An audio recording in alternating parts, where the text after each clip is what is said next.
បានធ្វើស្ដាច់មកពេលមែនដូច្នេះហើយយើងនឹងតាមដានករណីនេះបន្តទៀតឥឡូវនេះអ្វីដែលយើងចង់ជជែកជាសំខាន់នៅក្នុងកម្មវិធីយប់នេះគឺផ្ដោតទៅលើមួយជ្រុងគឺស្ថានភាពឬមួយក៏សុខទុក្ខរបស់ប្រជាពលរដ្ឋដែលកំពុងតែរស់នៅក្នុងស្ថានភាពភៀសសឹកនឹងឯងហើយយើងដឹងហើយថាមានបញ្ហាច្រើនណាស់ដែលពាក់ព័ន្ធទៅនឹងសង្គ្រាមឈ្លានពានខ្មែរថៃនេះក៏ប៉ុន្តែខ្ញុំចង់សួរលោកកឹមសុខនៅក្នុងយប់នេះគឺផ្ដោតទៅលើស្ថានភាពភៀសសឹកហើយនឹងដំណោះស្រាយរបស់រដ្ឋាភិបាលដើម្បីឲ្យមានលក្ខណៈថាងាយស្រួលនៅក្នុងការជជែកហើយបានគ្រប់ជ្រុងជ្រោយនោះលោកកឹមសុខបានស្ដាប់ហើយបានទស្សនាហើយនៅការលើកឡើងរបស់ប្រជាពលរដ្ឋមុននេះបន្តិចតាក់ទងទៅនឹងការផ្គត់ផ្គង់ជាចំពោះមុខនៅដូចថាចំណីអាហារទឹកភ្លើងអីផ្សេងហើយនឹងតម្រូវការជាក់ស្ដែងរបស់ពួកគាត់នឹងពីខាងលោកកឹមសុខវិញលោកវាយតម្លៃបែបណាដែរចំពោះអ្វីដែលរដ្ឋាភិបាលបានធ្វើកន្លងទៅនេះតាក់ទងទៅនឹងស្ថានភាពរបស់ជនភៀសសឹកដែលតាមការពិតទៅនឹងមានរាប់សែនអ្នកនៅទូទាំងតំបន់ព្រំដែនហ្នឹងបាទខ្ញុំមើលទៅរដ្ឋាភិបាលអត់បានយកចិត្តទុកដាក់អ្វីឲ្យម៉ត់ចត់ទេគឺមានទម្រង់ដឹកនាំបែបបោះបង់ប្រជាពលរដ្ឋចោលបោះបង់ទាំងប្រជាពលរដ្ឋភៀសសឹកបោះបង់ទាំងទឹកដីដែលថៃឈ្លានពានមកកាន់កាប់និយាយអំពីប្រជាពលរដ្ឋភៀសសឹកខ្ញុំស្ដាប់ច្រើនវីដេអូណាស់ហើយវីដេអូដែលល្អបំផុតគឺសរសើររដ្ឋាភិបាលរឿងចែកមីកញ្ចប់ត្រីខកំប៉ុងតែប៉ុណ្ណឹងបាទអត់មានអីលើសពីប៉ុណ្ណឹងទេក៏ប៉ុន្តែជាគោលការណ៍ណាកាលណាជនភៀសសឹកអញ្ចឹងនៅប្រទេសណាក៏ដោយទី1គេត្រូវការនៅការផ្ដល់ជំនួយជាចាំបាច់ការផ្ដល់ជំនួយជាចាំបាច់ហ្នឹងមានម្ហូបអាហារហ្នឹងត្រូវតែមានលក្ខណៈជួយថែទាំសុខភាពឲ្យបានត្រឹមត្រូវណាបាទទី2ត្រូវមានទឹកស្អាតទី3ត្រូវមានសម្លៀកបំពាក់ដែលអាចជួយបិទបាំងរាងកាយនឹងសមរម្យទី4មានប្រគុណអនាម័យមានតង់មាន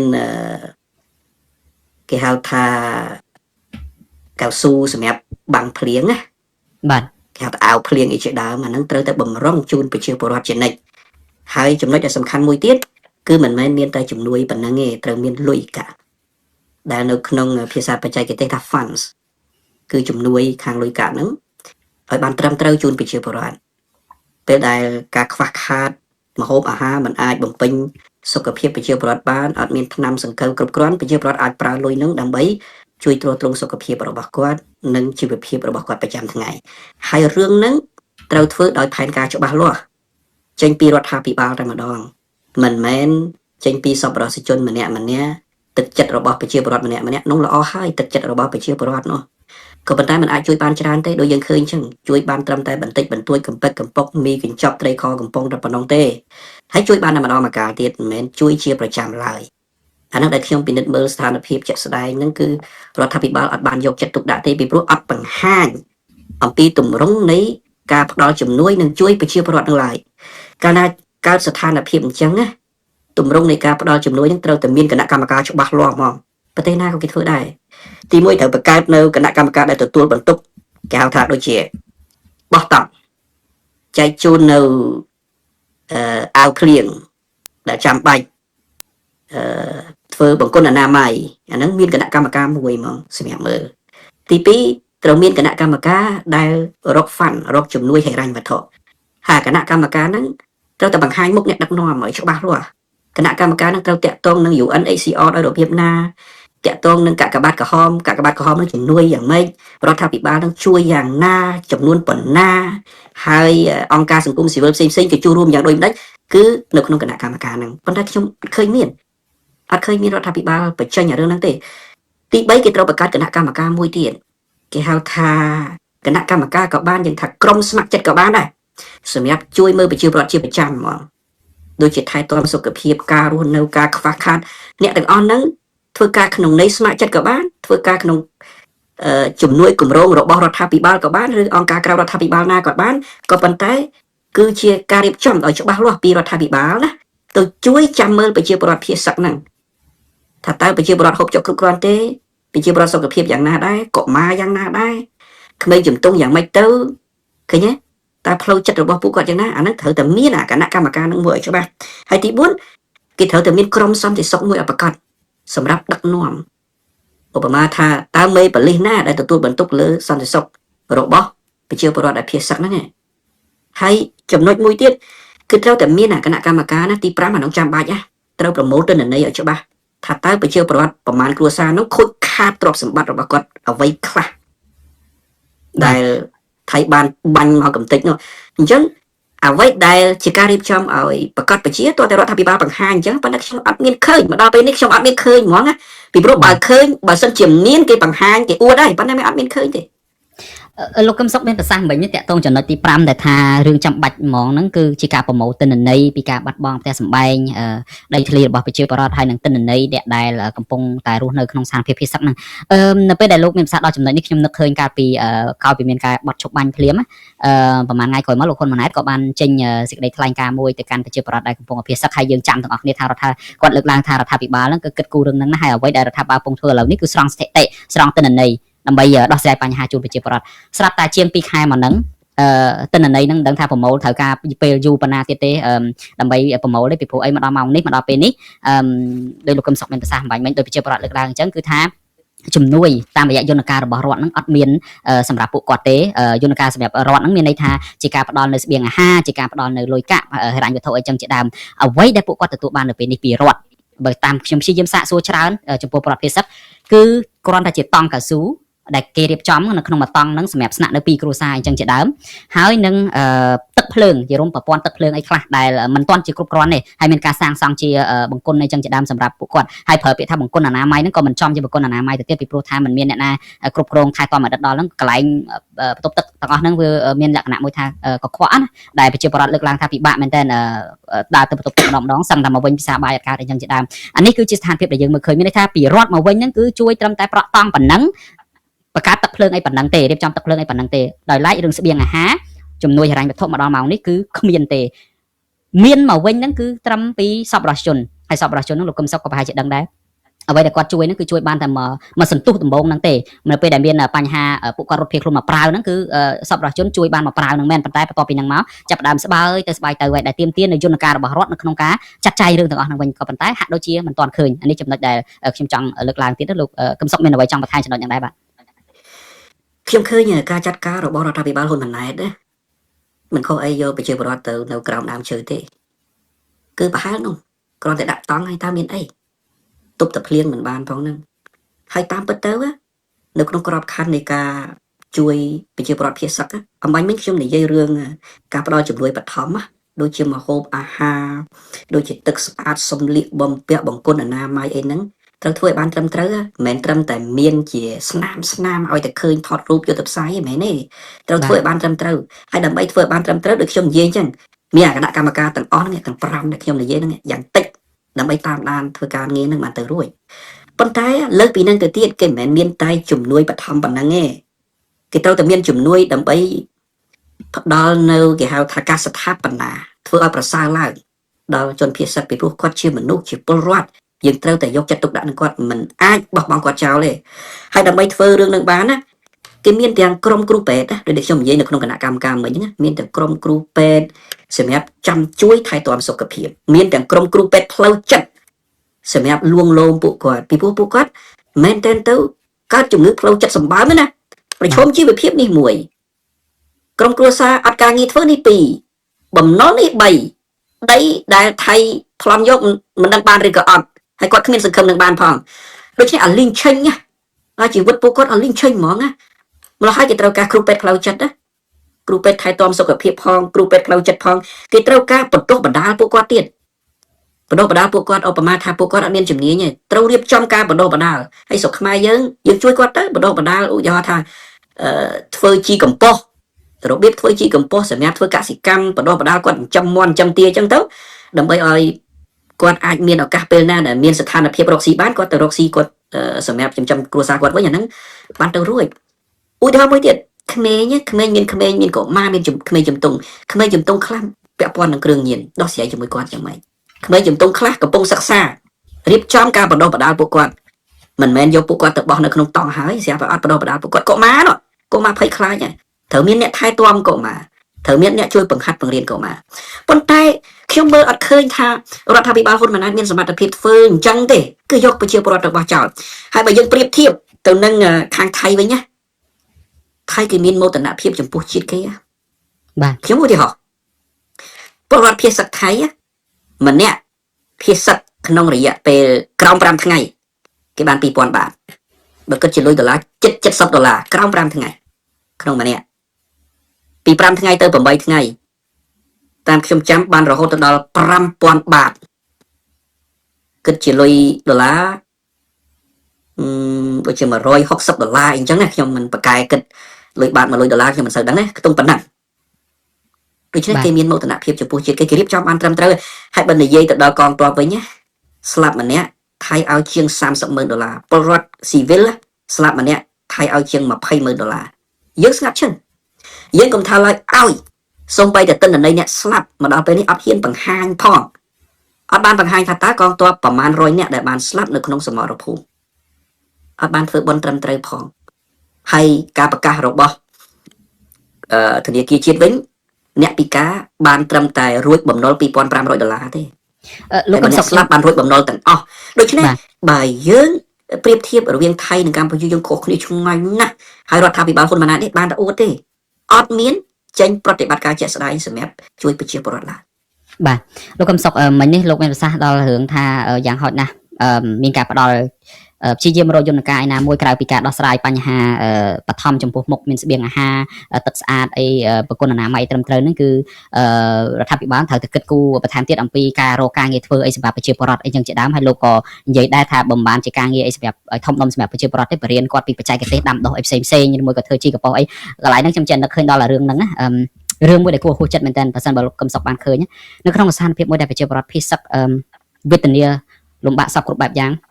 រដ្ឋមន្ត្រីក្រសួងកសិកម្មលោកដិតទីណាហ្នឹងមួយរយៈមុនហ្នឹងទៅធ្វើ birthday ទៅធ្វើខួបកំណើតឲ្យលោកហ៊ុនម៉ាណីគេសប្បាយរីករាយមែនតើនៅក្នុងក្រុមសសយកហ្នឹងហើយសាររបស់គាត់រដ្ឋមន្ត្រីកសិកម្មហ្នឹងគឺថាសូមជូនពរឲ្យបងប្រធានហ្នឹងមានសុខភាពល្អហើយដូចថាធ្វើជាមលុបសម្រាប់យុវជននៃចំនួនក្រោយខ្ញុំចេះនឹកឃើញថា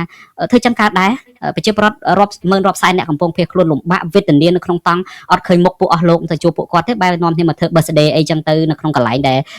ស៊ីវិល័យនៅក្នុងកន្លែងមួយដែលដូចថាបណ្ឌិតអីចឹងទៅនេះហើយជារឿងមួយដែលដូចពិបាកទទួលយកសម្រាប់ប្រជាពលរដ្ឋខ្ញុំឃើញប្រជាពលរដ្ឋច្រើនណាចូលទៅ comment ថាឲ្យមកចុះមកជួបពួកគាត់ផងហើយរឿងបច្ចេកទេសរឿងកសិកម្មរឿងដោះស្រាយរឿងស្បៀងអីនេះប្រកាសជាត្រូវរឿងកសិកម្មរឿងអីហ្នឹងពាក់ព័ន្ធហើយក្រសួងកសិកម្មក្រសួងអីហ្នឹងហើយមិនធ្វើរឿងហ្នឹងទេបែរទៅជាគិតរឿងធ្វើ birthday ធ្វើខួបឬមួយក៏កម្មវិធីអីហឹកហាក់ទៅវិញហាក់ដូចជាប្រមាថទឹកចិត្តហើយនឹងស្ថានភាពរបស់ប្រជាពលរដ្ឋនឹងខ្លាំងមែនតើលោកកឹមសុខនិយាយដល់រឿងលុយកាក់ហ្នឹងបើនិយាយពីរឿងអួតនឹងមហាកម្ពុជាអួតគ្មានអាណាអួតជាងលោកហ៊ុនសែននេះបើយើងនៅចាំនៅពេលដែលនិយាយពីរឿងប្រមូលពន្ធប្រមូលអីនេះណាគឺថាគ្រប់ពេលគ្រប់កលៈទេសៈទាំងអស់កម្ពុជាប្រមូលពន្ធលើផែនការរហូតកម្ពុជាមានទុនបំរុងប្រមាណ$1,000,000,000ចឹងទៅសម្រាប់ដោះស្រាយបញ្ហាប្រឈមដោះស្រាយគ្រោះមហន្តរាយអីផ្សេងខ្ញុំចង់ដឹងថានៅក្នុងស្ថានភាពបែបហ្នឹងដល់ដំណាក់កាលហ្នឹងហើយតើលុយអស់ហ្នឹងអាចគួរបញ្ចេញបានទេឬមួយក៏ទីបំផុតទៅរដ្ឋាភិបាលអត់មានលុយទេក៏ទុកបដ ாய் ឲ្យស្ថានភាពហ្នឹងកាន់តែរ៉ាំរ៉ៃទៅបាទយើងអត់ដឹងច្បាស់ថាពួកគាត់មានលុយពិតប្រាកដឬក៏អត់ណាប៉ុន្តែបើទោះបីជាពួកគាត់មានលុយឬពួកគាត់គ្មានលុយសុទ្ធតែរឿងបោកទាំងអស់បើពួកគាត់មានលុយហើយគាត់មិនជួយបានន័យថាបោកប្រជាពលរដ្ឋបើពួកគាត់មិនមានលុយហើយនិយាយថាមានលុយក៏ដូចជាបោកប្រជាពលរដ្ឋកំឡាប្រជាពលរដ្ឋដូច្នេះអនយោបាយនេះគេហៅថាបោកប្រាស់រហូតបោកប្រាស់ដើម្បីបន្តអំណាចមិនមែនជួយប្រជាពលរដ្ឋដើម្បីបន្តអំណាចហើយយើងក៏សម្គាល់មួយភាពគឺហាកក្រឹកកក្រាក់ដែលពួកគេកំពុងធ្វើគឺប្រមាថមើលងាយប្រជាពលរដ្ឋសម្បើមចាត់ទុកប្រជាពលរដ្ឋមិនស្មើសក្តិភាពផងអ្វីដែលក្រុមលោកហ៊ុនសែនលោកហ៊ុនម៉ាណែតបានធ្វើនេះយើងគិតមើលទៅមើលមកដល់ពេលនេះហើយតើប្រជាពលរដ្ឋបានឮទេថាមន្ត្រីណាមួយដែលទទួលបន្ទុកខាងត្រួតត្រាហ្វាំមូលនិធិឬក៏លុយសម្រាប់ជួយប្រជាពលរដ្ឋភាគសឹកមន្ត្រីណាមួយអ្នកទទួលខុសត្រូវវាអត់មានហើយនាំគ្នាប្រសេកប្រសាទយកមុខរៀងខ្លួនរដ្ឋមន្ត្រីកសិកម្មទៅដើររៃយកមុខផ្សេងទៅហ៊ុនម៉ាណីទៅដើររៃយកមុខផ្សេងទៅហ៊ុនម៉ាណែតនាយករដ្ឋមន្ត្រីនឹងយកមុខម្លាយទៅហ៊ុនសែនយកមុខម្លាយធ្វើដល់អគ្គភ័ស្តុភារកងទ័ពអីណានឹងទៅគឺរៃរៀងខ្លួនដល់ពេលដែលរៃរៀងខ្លួនយកមកចាយរៀងខ្លួននោះមានតែដល់ប្រជាពលរដ្ឋណាដូចជាបោកប្រជាពលរដ្ឋបន្តទៀតអាហ្នឹងមួយទៅមែនតើទៅពេលដែលប្រជាពលរដ្ឋកំពុងតែរងគ្រោះហើយពួកគេយកអតិថិភាពរងគ្រោះរបស់ប្រជាពលរដ្ឋហ្នឹងទៅរៃលុយថែមទៀតប៉ុន្តែអាលុយហ្នឹងមិនបានដល់ប្រជាពលរដ្ឋទេពួកគេយកជប់លៀងពួកគេយកចូលរ៉ាអូខេពួកគេយកទៅសបាយតាមតែពួកគេចង់ធ្វើហ្នឹងបើសិនជាពួកគេបានគិតជាតិណាមកដល់ពេលនេះយើងស្គាល់មុខបាត់ទៅហើយថាបុគ្គលមួយណាទទួលបន្ទុកខាងចែកហ្វាន់ ចែកមូលនិធិដល់ប្រជាពលរដ្ឋវាអត់មានហើយប្រសិនបើពួកគេគិតជាតិណាយើងគិតមើលទៅមើលអុកញ៉ាប្រហែលនេះអុកញ៉ា1300នាក់ណាប្រសិនបើអុកញ៉ាម្នាក់ជួយតែ1លានណាក៏1300លានដុល្លារដែរហើយបើ1300លានដុល្លារប្រជាពលរដ្ឋប្រហែល50,000នាក់អត់តែភាគសឹកក្នុងម្នាក់បានយ៉ាងតិច$20,000ជាងណាបាទថាប្រសិនបើពួកគេមិនជួយដល់$1លានចុះម្នាក់ជួយតែត្រឹម$50,000ទេក៏ប្រជាពលរដ្ឋភាគសឹកម្នាក់បានហ្វាន់ពីអុកញ៉ាហ្នឹងរហូតទៅដល់ជាង$10,000ដែរអញ្ចឹងពួកគាត់អាចរស់បានពួកគាត់អាចយកទៅធ្វើមុខរបរអ្វីផ្សេងក្នុងស្ថានភាពជាក់ស្ដែងបច្ចុប្បន្ននេះដើម្បីចិញ្ចឹមជីវភាពមើលថែទាំឪពុកម្ដាយចាស់កូនចៅរបស់ពួកគាត់ប៉ុន្តែរដ្ឋាភិបាលក្រុមគ្រួសារហ៊ុនអត់មានបង្ហាញអីទេអត់មានបង្ហាញឡើយឃើញតែអុកញ៉ាមិនមែនអត់ទេប៉ុន្តែទៅចែកអំណោយកប៉ិកកប៉ុកតាមរបៀបពួកអុកញ៉ានោះទៅរួចហើយក្រុមគ្រួសារហ៊ុនទៅចែកអំណោយកប៉ិកកប៉ុកតាមរបៀបក្រុមគ្រួសារហ៊ុននោះទៅវាអត់មានប្រព័ន្ធជួយពលរដ្ឋណាវាមានតែប្រព័ន្ធបោកប្រាស់ប្រជាពលរដ្ឋយកមុខហើយកាលណាប្រព័ន្ធបោកប្រាស់ប្រជាពលរដ្ឋយកមុខចឹងវាប្រសិទ្ធប្រសាទវាអត់បានជាការអីទេបានត្រឹមតែក្នុងក្តាំងលើ Facebook ហ្នឹងចែក share ចុះឡើងបោកប្រាស់ប្រជាពលរដ្ឋបន្ថែមទៀតតែប៉ុណ្ណោះកន្លែងនេះខ្ញុំបានសាកសួរប្រជាពលរដ្ឋជាហូរហែដែរខ្ញុំឃើញគាត់សារផុសវីដេអូតាក់ទងនឹងទៅទទួលជំនួយលោកកឹមសុខហើយរឿងនេះជារឿងមួយដែលគួរឲ្យហួសចិត្តមែនតើជួនកាលទៅអង្គុយក្រោមកម្ដៅថ្ងៃក្តៅហែងតាំងពីម៉ោង7ព្រឹករហូតដល់ម៉ោង1 10ព្រឹកបានអំបុក2កំប៉ុងទឹកសុទ្ធ1ដប5លីត្រអីចឹងទៅហើយដល់ពេលហើយទៅអាហ្នឹងវាម្ដងទៀតមិនមែនបោះរដ្ឋទៀតបោះឯកជនបន្លែត្រីសាច់អីមួយចំនួនដែលពួកគាត់ត្រូវការជាចាំបាច់ដើម្បីបរិភោគហ្នឹងអត់មានពីរដ្ឋទេដែលបានហ្នឹងបានពីចេះទៅវិញបានពីប្រជាពលរដ្ឋខ្លះដែលគាត់និយាយពីការលំបាករបស់គាត់តាម social media ហ្នឹងតាមបណ្ដាញសង្គម Facebook ហ្នឹងក៏ដូចថាមានសប្បុរសជនមានជាខាងសាសនាអញ្ចឹងទៅវិញវិហារសាសនាអញ្ចឹងទៅគេចែកចម្លែកអញ្ចឹងទៅវិញដូចថាវិហារសាសនាខាងគ្រិស្តសាសនាឬមួយក៏វត្តអារាមអញ្ចឹងណាជាអ្នកដែលដើរតួនាទីជួយអញ្ចឹងទៅវិញប៉ុន្តែបើថាឲ្យពីរដ្ឋហ្នឹងគឺអត់មានទេហើយដូចខ្ញុំនិយាយអញ្ចឹងអំបុក2កំប៉ុងទឹកសុទ្ធ5លីត្រហើយក្នុងសមាជិកគ្រួសារដែលពួកគាត់នៅក្នុងតង់មួយតង់មាន2គ្រួសារអញ្ចឹងទៅហើយយើងគិតថាគាត់ហូបយ៉ាងម៉េចអីយ៉ាងម៉េចហើយរឿងត្រីខរឿងមីរឿងអីនេះមិនមែនបានមកជាប់លាប់ទេបាទបានមកនោះបានមកតែពីដំបូងទេនៅពេលដែលយើងសាកសួរពួកគាត់ទៅហ្នឹងគឺมันបានមកឲ្យជាអចិន្ត្រៃយ៍ដែលពួកគាត់អាចអាស្រ័យបានទេដូច្នេះហើយបានថាការកុហកនេះការបោកដែលលោកកឹមសុខបានមានប្រសាសន៍ហ្នឹងគឺជាការពិតហើយអ្វីមួយដែលយើងគួរឲ្យអស្ចារ្យទៀតហ្នឹងគឺបើនិយាយពីស្ថានភាពដែលលោកកឹមសុខមានប្រសាសន៍បាញ់មិញតាក់ទងទៅនឹងរឿងលុយកាក់រឿងអីហ្នឹងខ្ញុំចេះនឹកឃើញចេះថាប្រហែលជាដោយសារតែពាក់ព័ន្ធទៅនឹងរឿងខ្លះដែលរឿងឧក្រិដ្ឋកម្មឆបោកអនឡាញយើងចាំទាំងអស់គ្នាកាលពីនៅក្នុងវិបត្តិ COVID-19 និយាយពីថាពួកអ្នកមានមហាសេដ្ឋីអុកញ៉ាអីធំហ្នឹងចាប់ផ្ដើមឲ្យម្នាក់2លាន1លាន3លានអីចឹងលោកកឹមសុខប្រហែលនៅចាំហើយកន្លះលានអីចឹងយ៉ាងហោចអន់ផុតក៏កន្លះលានដែរដល់ពេលឥឡូវបាត់អាចចំណែកអស់ហ្នឹងនៅពេលដែលប្រជាពលរដ្ឋរាប់សែនអ្នកកំពុងអភិសិទ្ធហ្នឹងហើយកម្ពុជាកំពុងតែជាប់ទៅនឹងរឿងឧក្រិដ្ឋកម្មឆបោកអនឡាញមនុស្សដែលនៅជុំវិញក្រុមគ្រួសារតកូលហ៊ុននឹងខ្លះហ្នឹងត្រូវបានអាមេរិកដាក់ទណ្ឌកម្មបកកទ្រព្យសម្បត្តិអីចឹងទៅទៀតលុយហ្នឹងហាក់ដូចជាលែងមានចរន្តតែម្ដងអាលុយរាប់លានហ្នឹងលែងឃើញមានទៀតដែរអុកញ៉ាធំអុកញ៉ាសេះហោះមួយចំនួនហ្នឹងឥឡូវនេះស្ងាត់ឲ្យឈឹងតែម្ដងចំណុចនេះលោកកឹមសុខមានយោបល់យ៉ាងម៉េចដែរបាទប្រព័ន្ធអក្រិតកម្មគេហៅថាប្រព័ន្ធដឹកនាំបែបអក្រិតកម្មរដ្ឋហ្នឹងគឺគេប្រើឈ្មោះរដ្ឋយកទៅគម្រាមពលរដ្ឋធ្វើបាបពលរដ្ឋហើយអក្រិតកម្មរដ្ឋនេះមានទាំងប្រព័ន្ធជំនួយមានទាំងប្រព័ន្ធនយោបាយមានទាំងប្រព័ន្ធសង្គមប្រព័ន្ធជំនួយគេឆបោកតាមអនឡាញចឹងទៅហើយគេយកលុយទាំងអស់ហ្នឹងទៅឃោសនាឬក៏ទៅចែកចាយគឺខាតាមរបៀបពួកគេដោយបាត់បង់ប្រជាពលរដ្ឋប៉ុន្តែនៅពេលដែលប្រជាពលរដ្ឋតវ៉ាគឺគេគម្រាមកំហែងអាហ្នឹងគេថាប្រព័ន្ធអក្រិតកម្មរដ្ឋហើយក្នុងស្ថានភាពដែលប្រទេសកម្ពុជាដឹកនាំបែបប្រព័ន្ធអក្រិតកម្មរដ្ឋបែបនេះណាបងប្អូនមិនអាចរស់បានទេរស់មិនបានឡើយគឺរស់ដោយវេទនារស់ដោយយថាកម្មរស់តាមបែបធម្មជាតិពីព្រោះអាប្រព័ន្ធហ្នឹងមិនបានជួយប្រជាពលរដ្ឋឲ្យបានដិតដល់ទេប្រព័ន្ធហ្នឹងបំផ្លាញប្រជាពលរដ្ឋមិនមែនត្រឹមតែមិនជួយទេគឺបំផ្លាញប្រជាពលរដ្ឋក្នុងរង្វង់សេដ្ឋកិច្ចរបស់ពួកគេគឺសេដ្ឋកិច្ចក្រុមគ្រួសារមិនមែនសេដ្ឋកិច្ចដូចកុម្មុយនីសណាបើកុម្មុយនីសគេហៅថាសេដ្ឋកិច្ចរដ្ឋប៉ុន្តែពួកនេះមិនមែនទេសេដ្ឋកិច្ចគ្រួសារ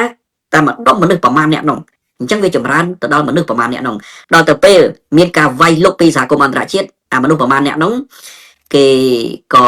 កំពុងតែប្រឈមនឹងហិរញ្ញវត្ថុដូច្នេះ ក៏អត់មានហិរញ្ញវត្ថុសម្រាប់ចែកចាយក្ដុំក្ដាំងអីទៀតដែរម្ល៉េះហើយប្រព័ន្ធអក្រិតកម្ម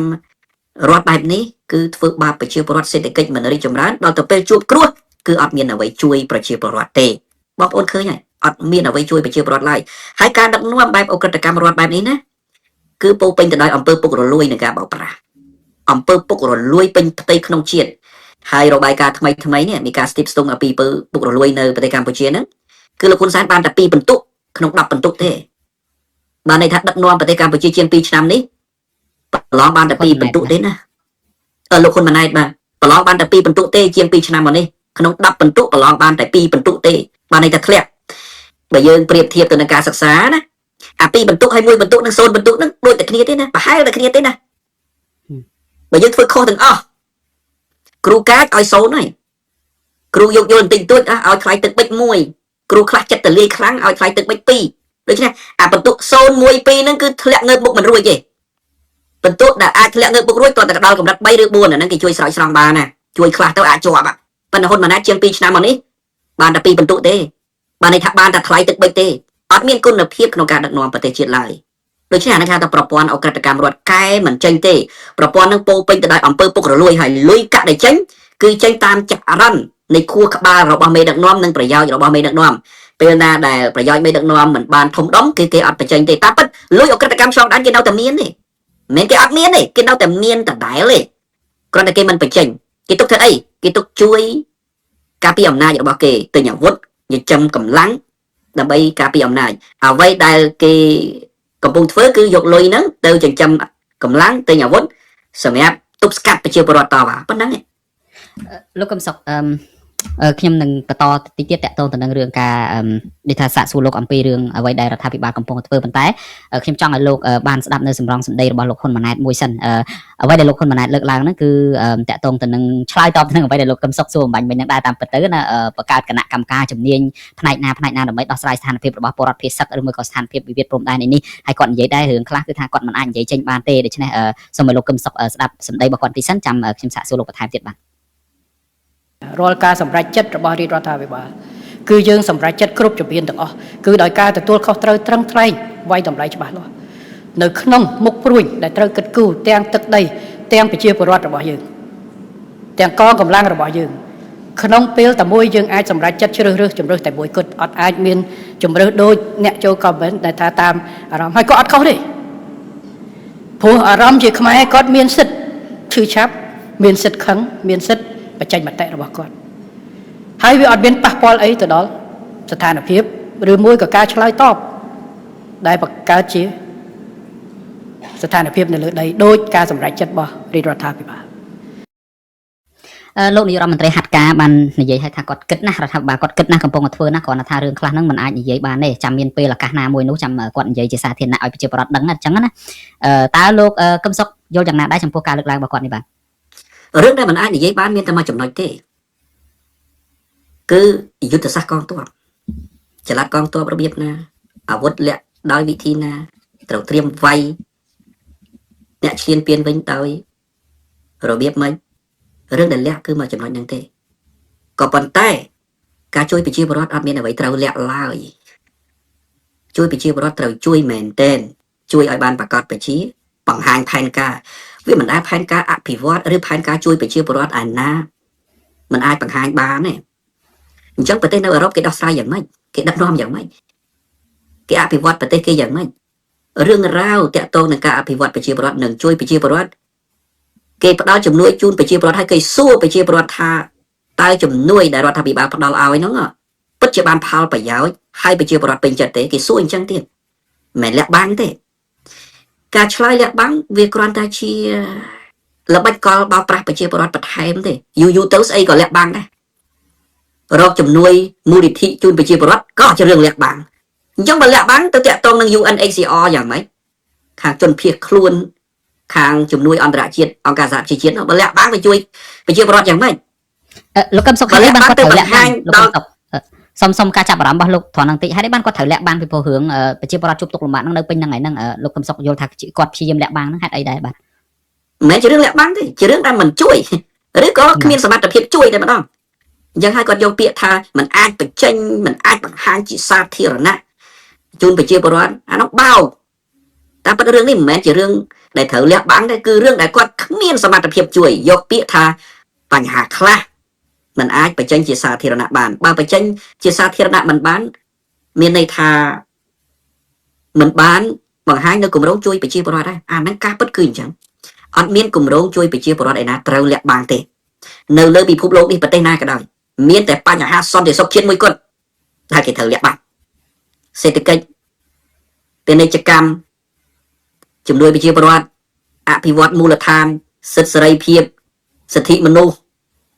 ให้หนึ่งยุติธรรมสังคมเรื่องต่างๆนั้นเวทัดเลิกบรรทุกฉบับทัดเลิกยนต์การนวัตให้เหมือนตามใจเหมือนแหลกบางเต๋อเธอบางให้อ้อยตัวลุ่มตัวเล็กดำใบอ้อยมีการชื่อเจ็ดหนึ่งตุกเจ็ดเพราะการโจรรวมในบานชรานตัวเตี้ยปัสสันบาลูคนมันนั้นท่าเรื่องน้องชื่อเรื่องแหลกบางจังตัวเตี้ยเตียงสังคมสิเวอร์อ้อยไปช่วยมันตัวเตี้ยเตียงองการสหไปชี้เชียดอ้อยไปช่วยมันตัวเตี้ยเตียงประเทศเชียงมัดอ้อยกีพระดาวจำนวนอย่างไม่ช่วยเราไปเชียร์ประวัติไปแหลกบางช่องจังมีในทางลงคนมันนั้นหัดคามตัวบ้านเรากำลังเลยนี่บานปีบรรทุกได้ลูกกำซอกลูกสามใบไหมนั่นหรือ ปีบรรทุกเพื่อปีบรรทุกนั่นคือสมาโซนพวกเข้มทลอกฝึกครูเข้มดังปีบรรทุกให้หนึ่งโซนนั่นไปให้ละคะแนนเต้ปีบรรทุกมวยบรรทุกหนึ่งโซนปีโซนดาวปีนั่นคือแคลเงินบุกมันด้วยโดยคะแนนแคลกายอัดบ้านจังมันเจ้าท่าแคลกายมันเกิดเราแต่ปีดังจังปีขณะเต้หรือก็มันเอาจอบลานขณะตอนนั้นขนมนโยบายออกรุ่งเกมđãดังจังปีขณะนะบ้านในท่ามันเอาลานขณะแบบใบบรรทุกบุญบรรทุกอันนั้นเรากายบ้านช่วยคลาไอ้คลาอาจดาวปรามดาวประมวยบรรทุกบ้านปันแต่ปีโซนดาวปีให้บะกายไอ้บ้านលោកកំសុកអ្វីដែលយើងសង្កេតឃើញទៀតនៅក្នុងសន្ទរកថារបស់គាត់និយាយទៅកាន់សិស្សនិទេស A កាលពីថ្ងៃទី10កុម្ភៈហ្នឹងភាគច្រើនអ្វីដែលគាត់និយាយក៏មានលាយឡំដោយការកុហកហ្នឹងច្រើនមែនទែនដែរដែលលោកកំសុកបានមានប្រសាសន៍ចឹងហើយសូម្បីតែនៅក្នុងសម្រងសម្ដីដែលយើងចាក់ផ្សាយបំបញ្ញមិញហ្នឹងគាត់និយាយថារដ្ឋាភិបាលគិតគូរអញ្ចឹងទៅហើយมันអាចធ្វើទៅតាមអ្វីដែលប្រជាពលរដ្ឋនឹងយល់ឃើញមួយក៏ចង់បាននោះទេហើយប៉ុន្តែគាត់និយាយថាហ្នឹងវាជាសិទ្ធិរបស់គាត់ទេសិទ្ធិរបស់ប្រជាពលរដ្ឋគាត់ចង់និយាយអីក៏បានដែរវាជាសិទ្ធិបញ្ចេញមតិរបស់គាត់អានេះគឺជាការបោកប្រាស់មួយទៀតដែលយើងមើលឃើញពីសំណាក់លោកហ៊ុនម៉ាណែតពីព្រោះអីតាំងពីទំនាស់ព្រំដែនកម្ពុជាថៃនឹងផ្ទុះខ្លាំងមកតាមរបាយការណ៍របស់សង្គមស៊ីវិលរកឃើញថាមានអ្នកដែលបញ្ចេញមតិដោយសារតែរឿងព្រំដែនហ្នឹងគឺប្រហែលជាជិត20នាក់ហើយដែលត្រូវបានអាជ្ញាធររបបដឹកនាំរបស់គាត់ចាប់ដាក់ពន្ធនាគារហើយការបញ្ចេញមតិហ្នឹងដោយសារតែគាត់ជាខ្មែរហ្នឹងគាត់មានអារម្មណ៍ឈឺចាប់មានអារម្មណ៍ថាចង់បានយុត្តិធម៌សម្រាប់ប្រជាជាតិគាត់យើងរងគ្រោះដោយការឈ្លានពានពីថៃហើយវាទៅជារងគ្រោះដោយសារតែអ្នកដឹកនាំរបស់យើងមកតង់ទៀតហ្នឹងគឺថាចាប់ដាក់ពន្ធនាគារនៅពេលដែលយើងបញ្ចេញអារម្មណ៍ដែលយើងជាជនរងគ្រោះហ្នឹងអាហ្នឹងវាដូចជាសង្ឃមិនដែរឃើញមាននៅលើលោកកឹមសុខបាទលោកហ៊ុនម៉ាណែតកំពុងធ្វើខ្លួនជាអ្នកជំនាញបោកប្រាស់ទេមិនមែនធ្វើខ្លួនជាអ្នកដឹកនាំប្រទេសឡើយហើយបើគាត់ហាត់ការទៅធ្វើជាអ្នកជំនាញបោកប្រាស់នោះមិនអាចជាប់នៅក្នុងបេះដូងប្រជាពលរដ្ឋជាអ្នកដឹកនាំប្រទេសទេហើយកាលណាមិនជាប់នៅក្នុងបេះដូងប្រជាពលរដ្ឋអលំអលាយថ្ងៃណាមួយមិនខានទេរបៀបគាត់នេះគ្មានអ្វីក្រៅពីបង្ហាញនៅគំនិតតែពីរយ៉ាងទេមួយយ៉ាងគឺបំផុសនៅព័ត៌មានឬខ្លែងនៅពាក្យទាំងឡាយណាដែលអាចបន្តបោកប្រាស់ប្រជាពលរដ្ឋវិញមួយយ៉ាងវិញទៀតបើថាអាពាក្យបោកប្រាស់នោះអាការបន្លំនោះគ្មានប្រសិទ្ធភាពទេគឺគម្រាមចាប់ចងចាប់ដាក់គុកដោយលោកយ៉ងច័ន្ទតារាលើកឡើងអំបញ្ញមិញហ្នឹងតែពីរយ៉ាងហ្នឹងគាត់យើងមើលតែពីគាត់ឡើងធ្វើជានាយករដ្ឋមន្ត្រីមានតែពីរយ៉ាងហ្នឹងទេអញ្ចឹងហើយបានបន្ទុកតែពីរនោះណាក្នុងការដឹកនាំប្រទេសនោះបាទហើយអ្វីដែលគាត់ព្យាយាមបោកប្រាស់ប្រជាពលរដ្ឋបោកហើយបោកទៀតឧទាហរណ៍គាត់ថាឲ្យប្រជាពលរដ្ឋគិតមើលត្រូវជ្រើសរើសនៅជំរើស2ជំរើសទី1វាយជំរើសទី2ចរចាតើជ្រើសរើសមួយណាគាត់ថាគាត់ជ្រើសរើសយកផ្លូវចរចាគាត់រៀនអត់ចេះអំពីការការពារជាតិនិយាយឲ្យចំទៅគេមិនដែលនិយាយចរចាទៅមួយមុខឬក៏វាយទៅមួយមុខទេបើត្រូវវាយគេវាយហើយបើត្រូវចរចាគេចរចាគេវាយនៅពេលណាកាលណាប្រទេសជាតិមួយប្រទេសជាតិដទៃមកឈ្លានពានទាំងកម្លាំងកងទ័ពតែចូលទឹកដីយើងហើយអត់មានចរចាទេតែចូលទឹកដីយើងហើយមានតែវាយប្រទេសណាក៏គេវាយដែរចាញ់ឈ្នះមិនដឹងគឺដឹងតែវាយហើយពីព្រោះបើគេចូល3គីឡូយើងសុំចរចាភាគីមកខាងទៀតថៃគេថាចូល3គីឡូសុំចរចាហ្នឹងអញ្ចឹងគេដាក់3គីឡូទៀតសុំចរចាទៀតគេដាក់3គីឡូទៀតសុំចរចាទៀតឥឡូវហ្នឹងអសន្តិសុខពីព្រំដែន50គីឡូបាទ50គីឡូម៉ែត្រ តាមផែនទីរបស់ទូតបារាំងនិងទូតអូស្ត្រាលីគេបញ្ញាក់ប្រាប់យើងណា50 គីឡូម៉ែត្រពីព្រំដែនធម្មតាទូតគេនិយាយអំពីអសន្តិសុខគេមិនអាចទៅកាត់ក្តីរឿងទឹកដីបានទេប៉ុន្តែអានោះគឺជាការប្រាប់យើងឲ្យដឹងទៅហើយថាសុវត្ថិភាពទឹកដីរបស់យើងពីព្រំដែនចូលមកទឹកដីខ្មែរ50 គីឡូនឹងអត់មានគង្គទេបើយើងមិនប្រាំងដូច្នេះមានន័យថាម៉េចប្រទេសណាក៏ដោយកាលណាមានការឈ្លានពានគឺគេបកដោយកម្លាំងកងទ័ពវិញហើយគេវាយហើយតែចូលទឹកដីគឺគេវាយហើយគេចរចាតែម្យ៉ាងគត់ចរចានៅពេលដែលទឹកដីនឹងមានទំនាស់អបមាតំបន់ណាមួយជាតំបន់មានទំនាស់អត់ទាន់ដាច់ស្រេចទេថានោះរបស់ថៃឬក៏របស់កម្ពុជាកាលណាតំបន់មានទំនាស់មានការចល័តទាត់អូខេយើងចរចាដោះស្រាយគ្នាប៉ុន្តែកាលណាចូលទឹកដីយើងហើយគ្មាននរណាទៅចរចាទេបើគេវាយម្ដងយើងសុំចរចាគេវាយចូលទៀតគេយើងសុំចរចាគេវាយចូលទៀតនរណាមកជួយយើងគ្មាននរណាមកជួយយើងទេមើលអ៊ុយក្រែនមើលកម្លាំងអ៊ុយក្រែនប៉ុណ្ណាកម្លាំងអ៊ុយក្រែនប្រៀបធៀបនឹងរុស្ស៊ីគឺយ៉ាប់ឆ្ងាយហ่าប៉ុន្តែរុស្ស៊ីវាយចូលអត់មានចរចារឿងឲ្យរុស្ស៊ីឈប់វាយនោះទេកាលណារុស្ស៊ីវាយចូលអ៊ុយក្រែនវាយបកវិញរុស្ស៊ីវាយចូលអ៊ុយក្រែនវាយបកវិញប៉ុន្តែអ្វីដែលអ៊ុយក្រែនចរចាសប្តាហ៍ថ្ងៃមិនមែនចរចាពេលដែលរុស្ស៊ីវាយហើយសុំចរចាទេមិនមែនទេពេលដែលរុស្ស៊ីវាយហើយអ្វីដែលអ៊ុយក្រែនទៀមទាចរចាសប្តាហ៍ថ្ងៃគឺបង្កើតនៅកិច្ចព្រមព្រៀងសន្តិភាពទូលំទូលាយមួយគឺរឿងនោះទេបាទមិនមែនរឿងឯងវាយចូល1 គីឡូហើយសុំចរចាម្ដងវាយចូល2 គីឡូសុំចរចាម្ដងមិនមែនចឹងទេអ៊ុយក្រែនតែវាយគឺអ៊ុយក្រែនវាយវិញហើយឃើញទេចំណែកយើងមានមកកំ pl េកិច្ចព្រមព្រៀងសន្តិភាពទីក្រុងប៉ារីមានអត់ប្រើស្រាប់តែគេវាយចូលមកសុំចរចា1 គីឡូសុំចរចា2 គីឡូសុំចរចា3 គីឡូសុំចរចាអញ្ចឹងគេថាគេស្រួលណារឿងឈ្លានពានកម្ពុជាថៃនិងវៀតណាមរាល់ថ្ងៃស្រួលណាវាយទៅហ៊ុនសែនហ៊ុនម៉ាណែតសុំចរចាវាយទៅហ៊ុនសែនហ៊ុនម៉ាណែតសុំចរចាអញ្ចឹងចាំតែកាត់ទឹកដីឲ្យគេនោះអត់មានអ្វីដែលអាចការពារទឹកដីបានទេកុំឲ្យចេញឆ្ងាយពីប្រធានបទពេកខ្ញុំសូមមើលប៉ុណ្ណឹងសិនបាទបាទអរគុណច្រើនមែនទែនលោកកឹមសុខខ្ញុំចេះជក់ស្ដាប់លោកមានប្រសាសន៍ហ្នឹងពីព្រោះវាត្រូវនឹងបរិបត្តិហ្នឹងមែនលោកលើកយកករណីសង្គ្រាមរុស្ស៊ីអ៊ុយក្រែនមកលើកឡើងហ្នឹងជាឧទាហរណ៍ច្បាស់ហើយនៅពេលដែលរុស្ស៊ីមានកម្លាំងទ័ពខ្លាំងហើយឈ្លានពានភាគខាងកើតអ៊ុយក្រែនដូចជានៅ Donbas នៅអីហ្នឹងគឺចេះចូលមកដល់ទឹកដីអ៊ុយក្រែនហើយនឹងជាការឈ្លានពានហើយយោធាថៃក៏ដូចគ្នាចូលមកដល់ទឹកដីខ្មែរវាជាការឈ្លានពានហើយយើងត្រូវឆ្លើយតបបែប aggressive បែបត្រូវតែខ្លាំងក្លាទៅវិញហើយការចរចាគឺគេចរចាទៅលើទីតាំងដែលមិនទាន់មានការឯកភាពគ្នាឬមួយក៏ចរចាដើម្បីស្វែងរកសន្តិភាពជារួមមិនមែនចរចាដើម្បីចោះចាញ់គេទេខ្ញុំចេះនឹកឃើញពាក្យចរចាក្នុងន័យហ្នឹងបើនិយាយឲ្យស្រួលវិញវាទៅជាចោះចាញ់វិញវាតំណងជាងចរចាក្នុងន័យរបស់លោកហ៊ុនសែនលោកហ៊ុនម៉ាណែតហ្នឹងហាក់ដូចជាបដៅឲ្យគេចូលមកហើយខ្ញុំចេះនឹកឃើញចំណុចមួយទៀតមន្ត្រីខ្លះដែលមានតួនាទីជាទីប្រឹក្សាក្តីមន្ត្រីនយោបាយមួយចំនួនអីនៅតាមអ្នកនាំពាក្យអីមួយចំនួនក្តីហ្នឹងអាក្នុងកលៈទេសៈយើងធ្លាក់ដល់បាតអញ្ចឹងហើយហ្នឹងនៅខំលើកមេរបស់គាត់ហ្នឹងឲ្យឡើងដល់ឋានប្រច័ណ្ឌទៀតសិតតែស្អីគេគ្មានសម័យណាដែលថៃខ្លាចខ្មែរជាងពេលនេះទេឥឡូវយើងឃើញទាំងអស់គ្នាគ្មានសម័យណាដែលថៃងាយយកទឹកដីខ្មែរជាងសម័យនេះទៀតទេគ្រាន់តែលួសបាឡាហ្នឹងក៏អាចមកពាត់យកដីខ្មែរបានដែរអានេះគឺជាទឹកតាមប្រវត្តិសាស្ត្រថ្មីមួយទៀតដែលយើងមើលឃើញហើយនៅក្នុងកលៈទេសៈហ្នឹងក៏មានខ្ញុំចេះនឹកឃើញអ្នកខ្លះហ្នឹងឲ្យយោបល់ចេះទៅទៀតថាឲ្យថៃមកសាងសង់សិនទៅតែប្រហែលឆ្នាំក្រោយហ្នឹងយើងយកបានទាំងដីយកបានទាំងហេដ្ឋារចនាសម្ព័ន្ធដែលថៃកសាងហ្នឹងទៀតឲ្យយោបល់អញ្ចឹងគឺថាប្រកបដោយគតិបណ្ឌិតមែនណាលោកកឹមសុខនិយាយថាសម្បូរតអ្នកអញ្ចឹងណាបានជាតិហ្នឹងវាចេះតែហិនហោចេះតែដើរធាក់ថយក្រោយអត់ទៅមុខអត់ជឿនលឿនគេសោះបើឲ្យយោបល់របៀបអញ្ចឹងណាតាមពិតយើងដឹងហើយមនុស្សខ្លះហ្នឹងគឺគ្រាន់តែទៅដើម្បីតែបច្ចេកដើម្បីតែបុណ្យស័ក្តិលទ្ធការឯប៉ុន្តែបើមិននិយាយពេលខ្លះវាល្អជាងភាសានិយាយបែបផ្ដេសផ្ដាស់បែបហ្នឹងឥឡូវខ្ញុំចង់ងាកមកចំណុចទៀតដើម្បីឲ្យទាញការចាប់អារម្មណ៍របស់អ្នកស្ដាប់របស់យើងលោកហ៊ុនម៉ាណែតក៏លើកឡើងចំណុចមួយទៀតដែរថាប្រជាពលរដ្ឋភាគសឹកជាច្រើនដែលបានភៀសខ្លួនមកនៅជំរំហើយហ្នឹងក៏បានត្រឡប់ទៅលំនៅឋានរបស់ខ្លួនវិញសភាពហ្នឹងវិលទៅសភាពប្រក្រតីវិញអញ្ចឹងជាដើមខ្ញុំចង់ឲ្យលោកកឹមសុខនិងបងប្អូនស្ដាប់នៅសំឡេងសម្ដីនេះមួយទៀតសិនបាទកាលមុនមានអ្នកជួនភៀសសឹក70,000នាក់ឥឡូវនៅសល់ល្បាក់10,000នាក់ជាងការដែលបងប្អូនអាចត្រឡប់ទៅស្ថានភាពដើមត្រឡប់ទៅភូមិឃុំជាងកន្លះលាននាក់អាចត្រឡប់ទៅជីវភាពរស់នៅឡើងវិញបានក៏មិនមែនដោយ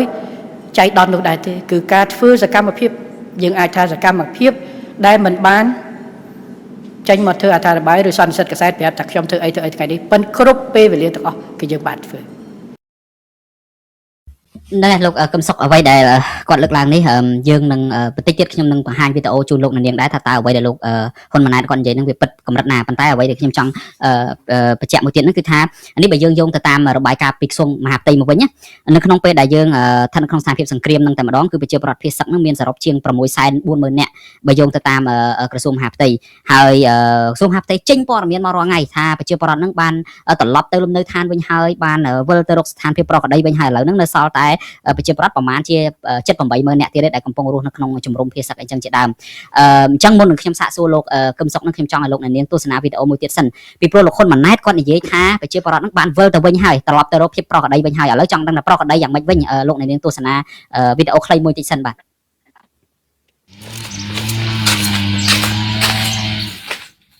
ថ្ងៃនោះតែស្លាប់ទាំងរស់មានអីហូបទេ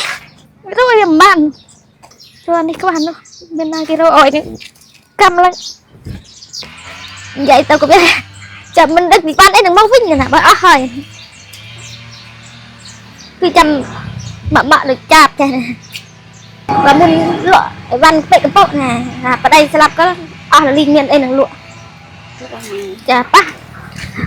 អារម្មណ៍ផ្លូវចិត្តខ្លាំងណាស់ចុកពេះរនឹកអៀនឃើញទេកង់ចៅតរៀននេះមួយអានេះអាទូក្រែមនេះមួយបាក់កូនផ្ញើនោះមួយអានោះមួយក៏អាទូចកតែទូចនេះមកអស់លីងតែខ្ញុំមិនអីពឹងបានមកចេះតែណែតូបយើងនៅចេះតែបានលក់មិនផតិចទូចទៅបានហូបទៅប្រេងសិនផ្ទះនឹងមកនៅឆៃខ្លាំងនោះប៉ះតែក្របពីក្របផ្លោងធៀមផ្លោងមកចំហ្មងដល់ពេលនេះគេថាត្រោនមកថែមមកក្របទៀតដល់ខ្ញុំឡើងពីក្របឆៃខ្មួកខ្មាញ់ខ្ទេចខ្ទីអស់សត្វតែគ្រឿងនឹងអាប្រេងម៉ាស៊ីនអីតាមជួញហ្នឹងទាំងអស់ហើយនេះទូយ៉ែនទៅទិញមកម៉ាស៊ីនត្រជាក់ហើយម៉ូតូ3គ្រឿងទៀតហើយនោះគ្រឿងដែកដឹងស្អីច្រើនមុខកូនលក់ច្រើនហ្មងអត់តិចទេបើគិតជាទ្របនឹងផ្ទះនោះប្រហែលជាជាប់$20,000ហ្មងព្រោះផ្ទះហ្នឹងវាភ្លោះប្រែកគ្នាដាក់គ្រឿងខាងនោះផងខាងនេះផងខ្ញុំខ្ទេចទាំងអស់មានសល់អីទេទាំងក្រែទាំងអីមើលទាំងអស់និយាយទៅមានយកឲ្យបានទេចាញ់តែខ្លួនទេបងផ្ទះហ្នឹងទេមានអារម្មណ៍ថ្ងៃហ្នឹងព្រួយចិត្តណាអញ្ចឹងនឹងរកអីជាប់អង្គការជាពាក់គេអញ្ចឹងនឹងរកអីទេភ័យព្រួយរាល់ថ្ងៃហ្នឹងដេកកុំទៅលក់ដែរ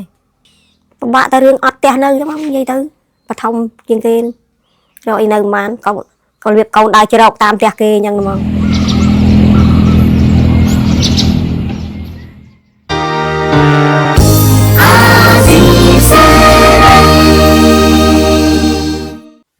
ហ្នឹងហើយលោកកឹមសុខបានឃើញបានស្ដាប់អ្វីដែលពលរដ្ឋលើកឡើងហើយអ្វីដែលយើងចង់ដឹងនោះថាផ្អែកលើទិន្នន័យអីផ្អែកលើព័ត៌មានអីបានជាលោកហ៊ុនម៉ាណែតហ្នឹងទៅទីនិយាយថាប្រជាពលរដ្ឋហ្នឹងបានវិលទៅវិញក្នុងស្ថានភាពប្រក្រតីឯហ្នឹងទៅវិញជាបន្តបន្ទាប់អីហ្នឹងមកដល់ចំណុចនេះលោកកឹមសុខ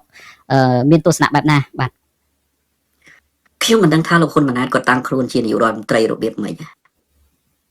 ប្រជាពលរដ្ឋត្អូញថាអត់ទាំងផ្ទះនៅផងហ៊ុនម៉ាណែតថាវិលទៅកាន់ភាពប្រក្រតីដោយដើមឡើងវិញអត់ផ្ទះនៅផងហ្នឹងផ្ទះដែលគាត់មានហ្នឹងត្រូវកងទ័ពថៃកំទេចអស់ទៅហើយហ្នឹងហើយយើងយល់អំពីដួងចិត្តរបស់ប្រជាពលរដ្ឋខ្មែរគាត់ថាអត់អីស៊ីអត់អីហូបហ្នឹងអាពេលអត់អីហូបអត់អីស៊ីរបស់ប្រជាពលរដ្ឋខ្មែរហ្នឹងគឺអត់ហ្មងណាបាទរត់តែក្តាមរត់តែខ្យងរត់តែស្លឹកឈើមិនបានផងគឺអត់មែនទេណាមិនដូចក្នុងសង្គមអឺរ៉ុបពាក្យថាអត់ហ្នឹងនៅមាននំប៉័ងនៅមានអីហូបគាត់តែមិនពេញចិត្តទេណាអត់ទេណាក្នុងសង្គមខ្មែរពាក្យថាអត់ហ្នឹងគឺអត់ហ្មងអត់បាយហ្មងណាអត់មកហូបហ្មងណាហើយខ្ញុំចេះតែឆ្ងល់ណាហ៊ុនម៉ាណែតគេថាវិលទៅកាន់ភាពក្រដីហ្នឹងអាប្រក្រដីហ៊ុនម៉ាណែតនោះស្អីគេប្រក្រដីហ៊ុនម៉ាណែតហ្នឹងគឺថាគ្រួសារគាត់មានអំណាចធម្មតាទេហូបចុកធម្មតាទេឬហាធម្មតាទេប្រជាពលរដ្ឋយ៉ាងម៉េចក៏យ៉ាងម៉េចទៅអញ្ចឹងឬអាភាពប្រក្រតីរបស់ហ៊ុនម៉ាណែតហ្នឹងអញ្ចឹងបានប្រជាពលរដ្ឋជាច្រើនជាតែប្រាប់ខ្ញុំថាប្រទេសកម្ពុជាយើងគេថាលោកហ៊ុនម៉ាណែតជានាយករដ្ឋមន្ត្រីប៉ុន្តែដល់ទៅពេលធ្វើមែនទេតើលោកហ៊ុនម៉ាណែតពិតជានាយករដ្ឋមន្ត្រីឬក៏អត់បើធ្វើតែអញ្ចឹង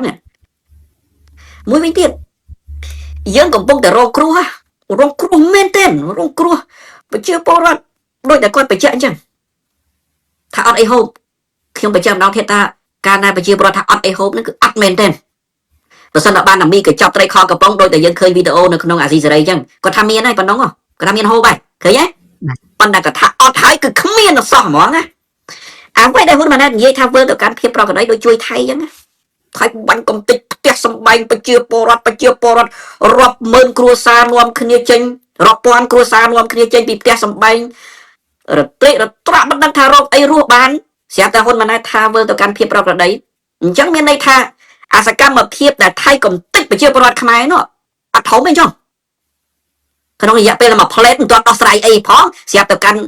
ភាពប្រក្រតីវិញទៅហើយហ្នឹងហ៊ុនម៉ាណែតមិនដឹងថាគាត់យកខួរក្បាលអ្វីរបស់គាត់ទៅពិចារណាអំពីទុកលំបាកប្រជាពលរដ្ឋដែលគាត់ហ៊ាននិយាយថាធ្វើទៅកាន់ភាពប្រក្រតីហើយយើងឆ្លុះបញ្ចាំងការពិតនៅក្នុងប្រទេសកម្ពុជាឆ្លុះបញ្ចាំងប្រជាពលរដ្ឋមិនមែនធ្វើទៅកាន់ផ្ទះសម្បែងរបស់គាត់វិញទៅកាន់ភាពប្រក្រតីដោយហ៊ុនម៉ាណែតនិយាយទេខ្ញុំឧទាហរណ៍មួយមិនចាំបាច់តែផ្ទះសម្បែងរបស់ប្រជាពលរដ្ឋដែលប្រជាពលរដ្ឋមិនហ៊ានទៅនៅវិញទេឥឡូវហ្នឹងសូម្បីតែបកគោលភ្លើងអគ្គិសនីរបស់ក្រុមហ៊ុនអគ្គិសនីកម្ពុជារាល់ថ្ងៃហ្នឹងដែលថៃបាញ់កំតិចហ្នឹងអ្នកជំនាញរបស់រដ្ឋាភិបាលមិនហ៊ានទៅធ្វើផងចុះតម្រាំតែប្រជាពលរដ្ឋដែលអត់មានវិធីការពារខ្លួនគាត់មិនហ៊ានទៅនៅតាមពិតគាត់ទៅចេះទេគាត់ទៅអើតមើលផ្ទះគាត់ម្ដងម្កាលតើវាមិនហើយវាខ្ទេចប៉ុណ្ណាហើយអានោះមានប៉ុន្តែទៅនៅទៅកាន់ភាពប្រក្រតីអានោះបងសុតហ្មងហ៊ុនម៉ាណែតនិយាយអញ្ចឹងបាទមួយវិញទៀតខ្ញុំលើកអំពីទិន្នន័យរបស់ទូតបារាំងដែលគេផុសទិន្នន័យរបស់ទូតអូស្ត្រាលីផែនទីហ្នឹងយើងមើលផែនទីហ្នឹងមើលផែនទីរបស់ទូតបារាំងផែនទីរបស់ទូតអូស្ត្រាលីដែលគេផ្សាយហ្នឹងគេមិនមែនសុកចេះតែផ្សាយទេគេមានការស្រាវជ្រាវច្បាស់លាស់គេថាអសន្តិសុខ50គីឡូពីព្រំដែនជាង800គីឡូម៉ែត្រហ្នឹងកម្ពុជាថៃហ្នឹងហើយអសន្តិសុខហ្នឹងមិនមែនអសន្តិសុខធម្មតាទេបងប្អូនជ្រាបឲ្យច្បាស់អសន្តិសុខហ្នឹងមិនមែនត្រឹមតែចោលលួចឆក់ប្លន់គាស់ផ្ទះប៉ុណ្ណឹងទេអសន្តិសុខដែលទូតថៃហើយសំទោសអសន្តិសុខដែលទូតបារាំងហើយនឹងស្ថានទូតអូស្ត្រាលីគេនិយាយនោះគឺគេចង់និយាយអំពីការគំរាមកំហែងបាញ់ផ្លោងរបស់ភាគីថៃអញ្ចឹងពីព្រំដែនចូលមកដីខ្មែរ50គីឡូវាមានតែប្រជាពលរដ្ឋប្រុងតែជើងរត់ហ្នឹងវាអត់មានប្រជាពលរដ្ឋឯណាអាចទៅនៅវិញបានទេដូច្នេះកុំចេះទៅបោកប្រជាពលរដ្ឋជ្រុលពេកទេខ្ញុំនិយាយប៉ុណ្ណឹងសិនចុះបាទបាទលោកកឹមសុខខ្ញុំបានសាកសួរប្រជាពលរដ្ឋមួយចំនួនដែរដែលគាត់បានព្យាយាមត្រឡប់ទៅមើលលំនៅឋានរបស់គាត់ណាគាត់ថាចូលទៅតំបន់របស់គាត់អត់ចុះទេឧទាហរណ៍ដូចជានៅខាងតំបន់បឹងតកួនអីចឹងយោធាថៃហ្នឹងមកចូលតាំងទីនៅដីខ្មែរហ្នឹងប្រហែលជាចូល2គីឡូ3គីឡូរួចហើយមកចូលជ្រៅមកចូលក្នុងដីខ្មែរហើយនៅពេលដែលពួកគាត់គាត់ជិះម៉ូតូទៅប្រហែលជាកន្លះគីឡូឬ1គីឡូមុនទៅដល់ទីតាំងដែលកំពង់មូលឬមួយក៏ទីតាំងដែលថៃឈរជើងនឹងផងណាគ្រាន់តែគាត់លើកកាមេរ៉ាលើកអីមកថតទៅភ្លាមណាចាប់បើលឺសូសលេងគោះស្គរគោះប៉ោតគោះអីហ្មងគោះដេញណាបើគាត់ប្រាជ្ញថាគាត់ភ័យគាត់ខ្លាចហើយដូចគេដេញឆ្កែដេញអីចឹងគឺថាគោះពងប៉ាំងអញ្ចឹងទៅហើយបន្ទាប់មកគឺទាហានថៃនេះចាប់ដើមចេញមកប្រហែលអ្នកអញ្ចឹងទៅចេញមកអញ្ចឹងទៅមានន័យថាគេឈរជើងនៅទីតាំងហ្នឹងប្រហែលគីឡូពីព្រំដែនមកហើយសូម្បីតែយើងទៅអឺតមើលពីចម្ងាយ1គីឡូពីកន្លែងទីតាំងហ្នឹងគឺយើងទៅអឺតមើលមិនបានទៅទៀតអាហ្នឹងទីតាំងអ្នកដែលថៃកំពុងតែគ្រប់គ្រងឈរជើងអីចឹងអ្នកដែលគាត់អាចត្រឡប់ទៅវិញបានខ្លះឧទាហរណ៍ដូចយើងឃើញនៅក្នុងសេចក្តីរាយការណ៍បាញ់មិញគាត់បានទៅដល់ផ្ទះគាត់វិញក៏ប៉ុន្តែផ្ទះគាត់ហ្នឹងហិនហោចអស់ទៅហើយខ្ទេចខ្ទីអស់ទៅហើយលែងអាចរស់នៅបានហើយគាត់ទៅបោះតង់ចិត្តហ្នឹងដើម្បីនៅឯ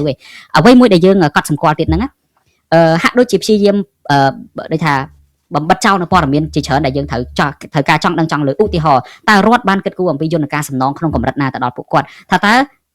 ការខូចខាតរបស់ពួកគាត់នឹងពីណាគេទទួលខុសត្រូវអត់បាននិយាយរឿងហ្នឹងសោះហើយកន្លែងនេះក៏ខុសពីទម្លាប់របស់របបដឹកនាំនៅភ្នំពេញដែរជាទូទៅទម្លាប់របស់ពួកគេបើសិនជាគេធ្វើអីបានមានលទ្ធផលមានផ្លែផ្កាប្រព័ន្ធផ្សព្វផ្សាយក្នុងស្រុកឬមួយក៏ស្ថាប័នរដ្ឋនោះចាប់ផ្ដើមផ្សាយភ្លុកទឹកភ្លុកដីក៏ប៉ុន្តែឥឡូវក្រសួងមហាផ្ទៃចេញព័ត៌មានមកថាអូខេមនុស្សរាប់សែនអ្នកបានវិលត្រឡប់ទៅកន្លែងភូមិឋានរបស់គាត់វិញហើយលោកហ៊ុនម៉ាណែតថាវិលទៅរកស្ថានភាពដើមវិញហើយអីចឹងជាដើមក៏ប៉ុន្តែរូបភាពប្រព័ន្ធផ្សព្វផ្សាយក្នុងស្រុកប្រព័ន្ធឃោសនារបស់របបដឹកនាំនៅភ្នំពេញស្ថាប័នរដ្ឋជាច្រើនអត់មានឃើញផ្សព្វផ្សាយរូបទាំងអស់ហ្នឹងសោះដែលបង្ហាញអំពីវាខុសពីទម្លាប់ដែលគាត់ធ្លាប់ធ្វើកន្លងមកឬមួយក៏ស្ថានភាពនឹងវាអាក្រក់ដែលគេមិនចង់បង្ហាញលោកកឹមសុខបាទប្រសិនបើប្រជាពលរដ្ឋពិតជាបានទៅរស់នៅភូមិឋានផ្ទះសម្បែងរបស់គាត់វិញណា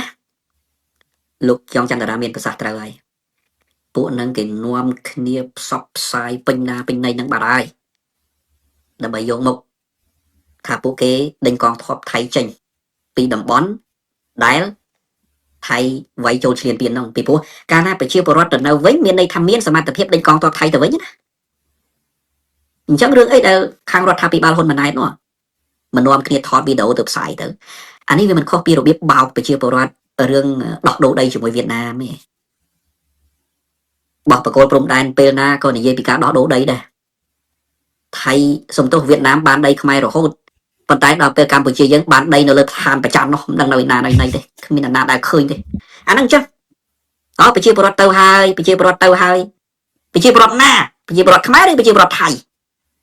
តាមពិតណាគោលដៅរបស់ថៃមិនមែន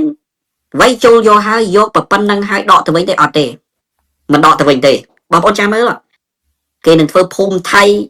គេនឹងធ្វើរចនាបថថៃគេសង់ផ្លូវហើយឲ្យប្រជាពលរដ្ឋគេមកនៅហ្មងឲ្យប្រជាពលរដ្ឋគេមកនៅគេលើកទឹកចិត្តគេឲ្យលុយដោយតែចិនឲ្យលុយជនជាតិចិនចូលមករស់នៅក្នុងតំបន់ភាគខាងជើងនៃប្រទេសឡាវអញ្ចឹងណាប៉ុន្តែចិនឲ្យមករស់នៅក្នុងលក្ខណៈដីសម្បត្តិទេក្នុងមួយគ្រួសារប្រមាណ$1,000អញ្ចឹងទៅខ្ញុំភ្លេចតួលេខហ្នឹងបាត់ហើយប៉ុន្តែខ្ញុំធ្លាប់អានណាគឺអញ្ចឹងថៃនឹងប្រើវិធីហ្នឹងវាយបានហើយឲ្យប្រជាពលរដ្ឋគេមករស់នៅចែកដីឲ្យប្រជាពលរដ្ឋគេដែលចង់មកនៅរួចហើយគេឲ្យមូលនិធិដល់ប្រជាពលរដ្ឋគេបង្កើតទៅជាទីផ្សាររចនាបថថៃគឺថៃយកហើយបើពលរដ្ឋខ្មែរចង់ទៅនៅទំនងជានៅក្នុងនាមថៃហើយអាហ្នឹងហើយគឺជាការបោកប្រាស់ដែលក្រុមលោកហ៊ុនម៉ាណែតកំពុងធ្វើបោកប្រាស់ប្រជាពលរដ្ឋដោយខ្ញុំពិនិត្យមើលទៅអាអំពើបោកប្រាស់នេះវាមានលក្ខខណ្ឌដែលផ្ដល់ផលប្រយោជន៍ឲ្យថៃមែនទេណាពីព្រោះកាលណាលោកហ៊ុនម៉ាណែតនិយាយអំពីការដែលប្រជាពលរដ្ឋទៅនៅឡើងវិញហើយតាមពិតទៅថៃសោះដែលជាអ្នកគ្រប់គ្រង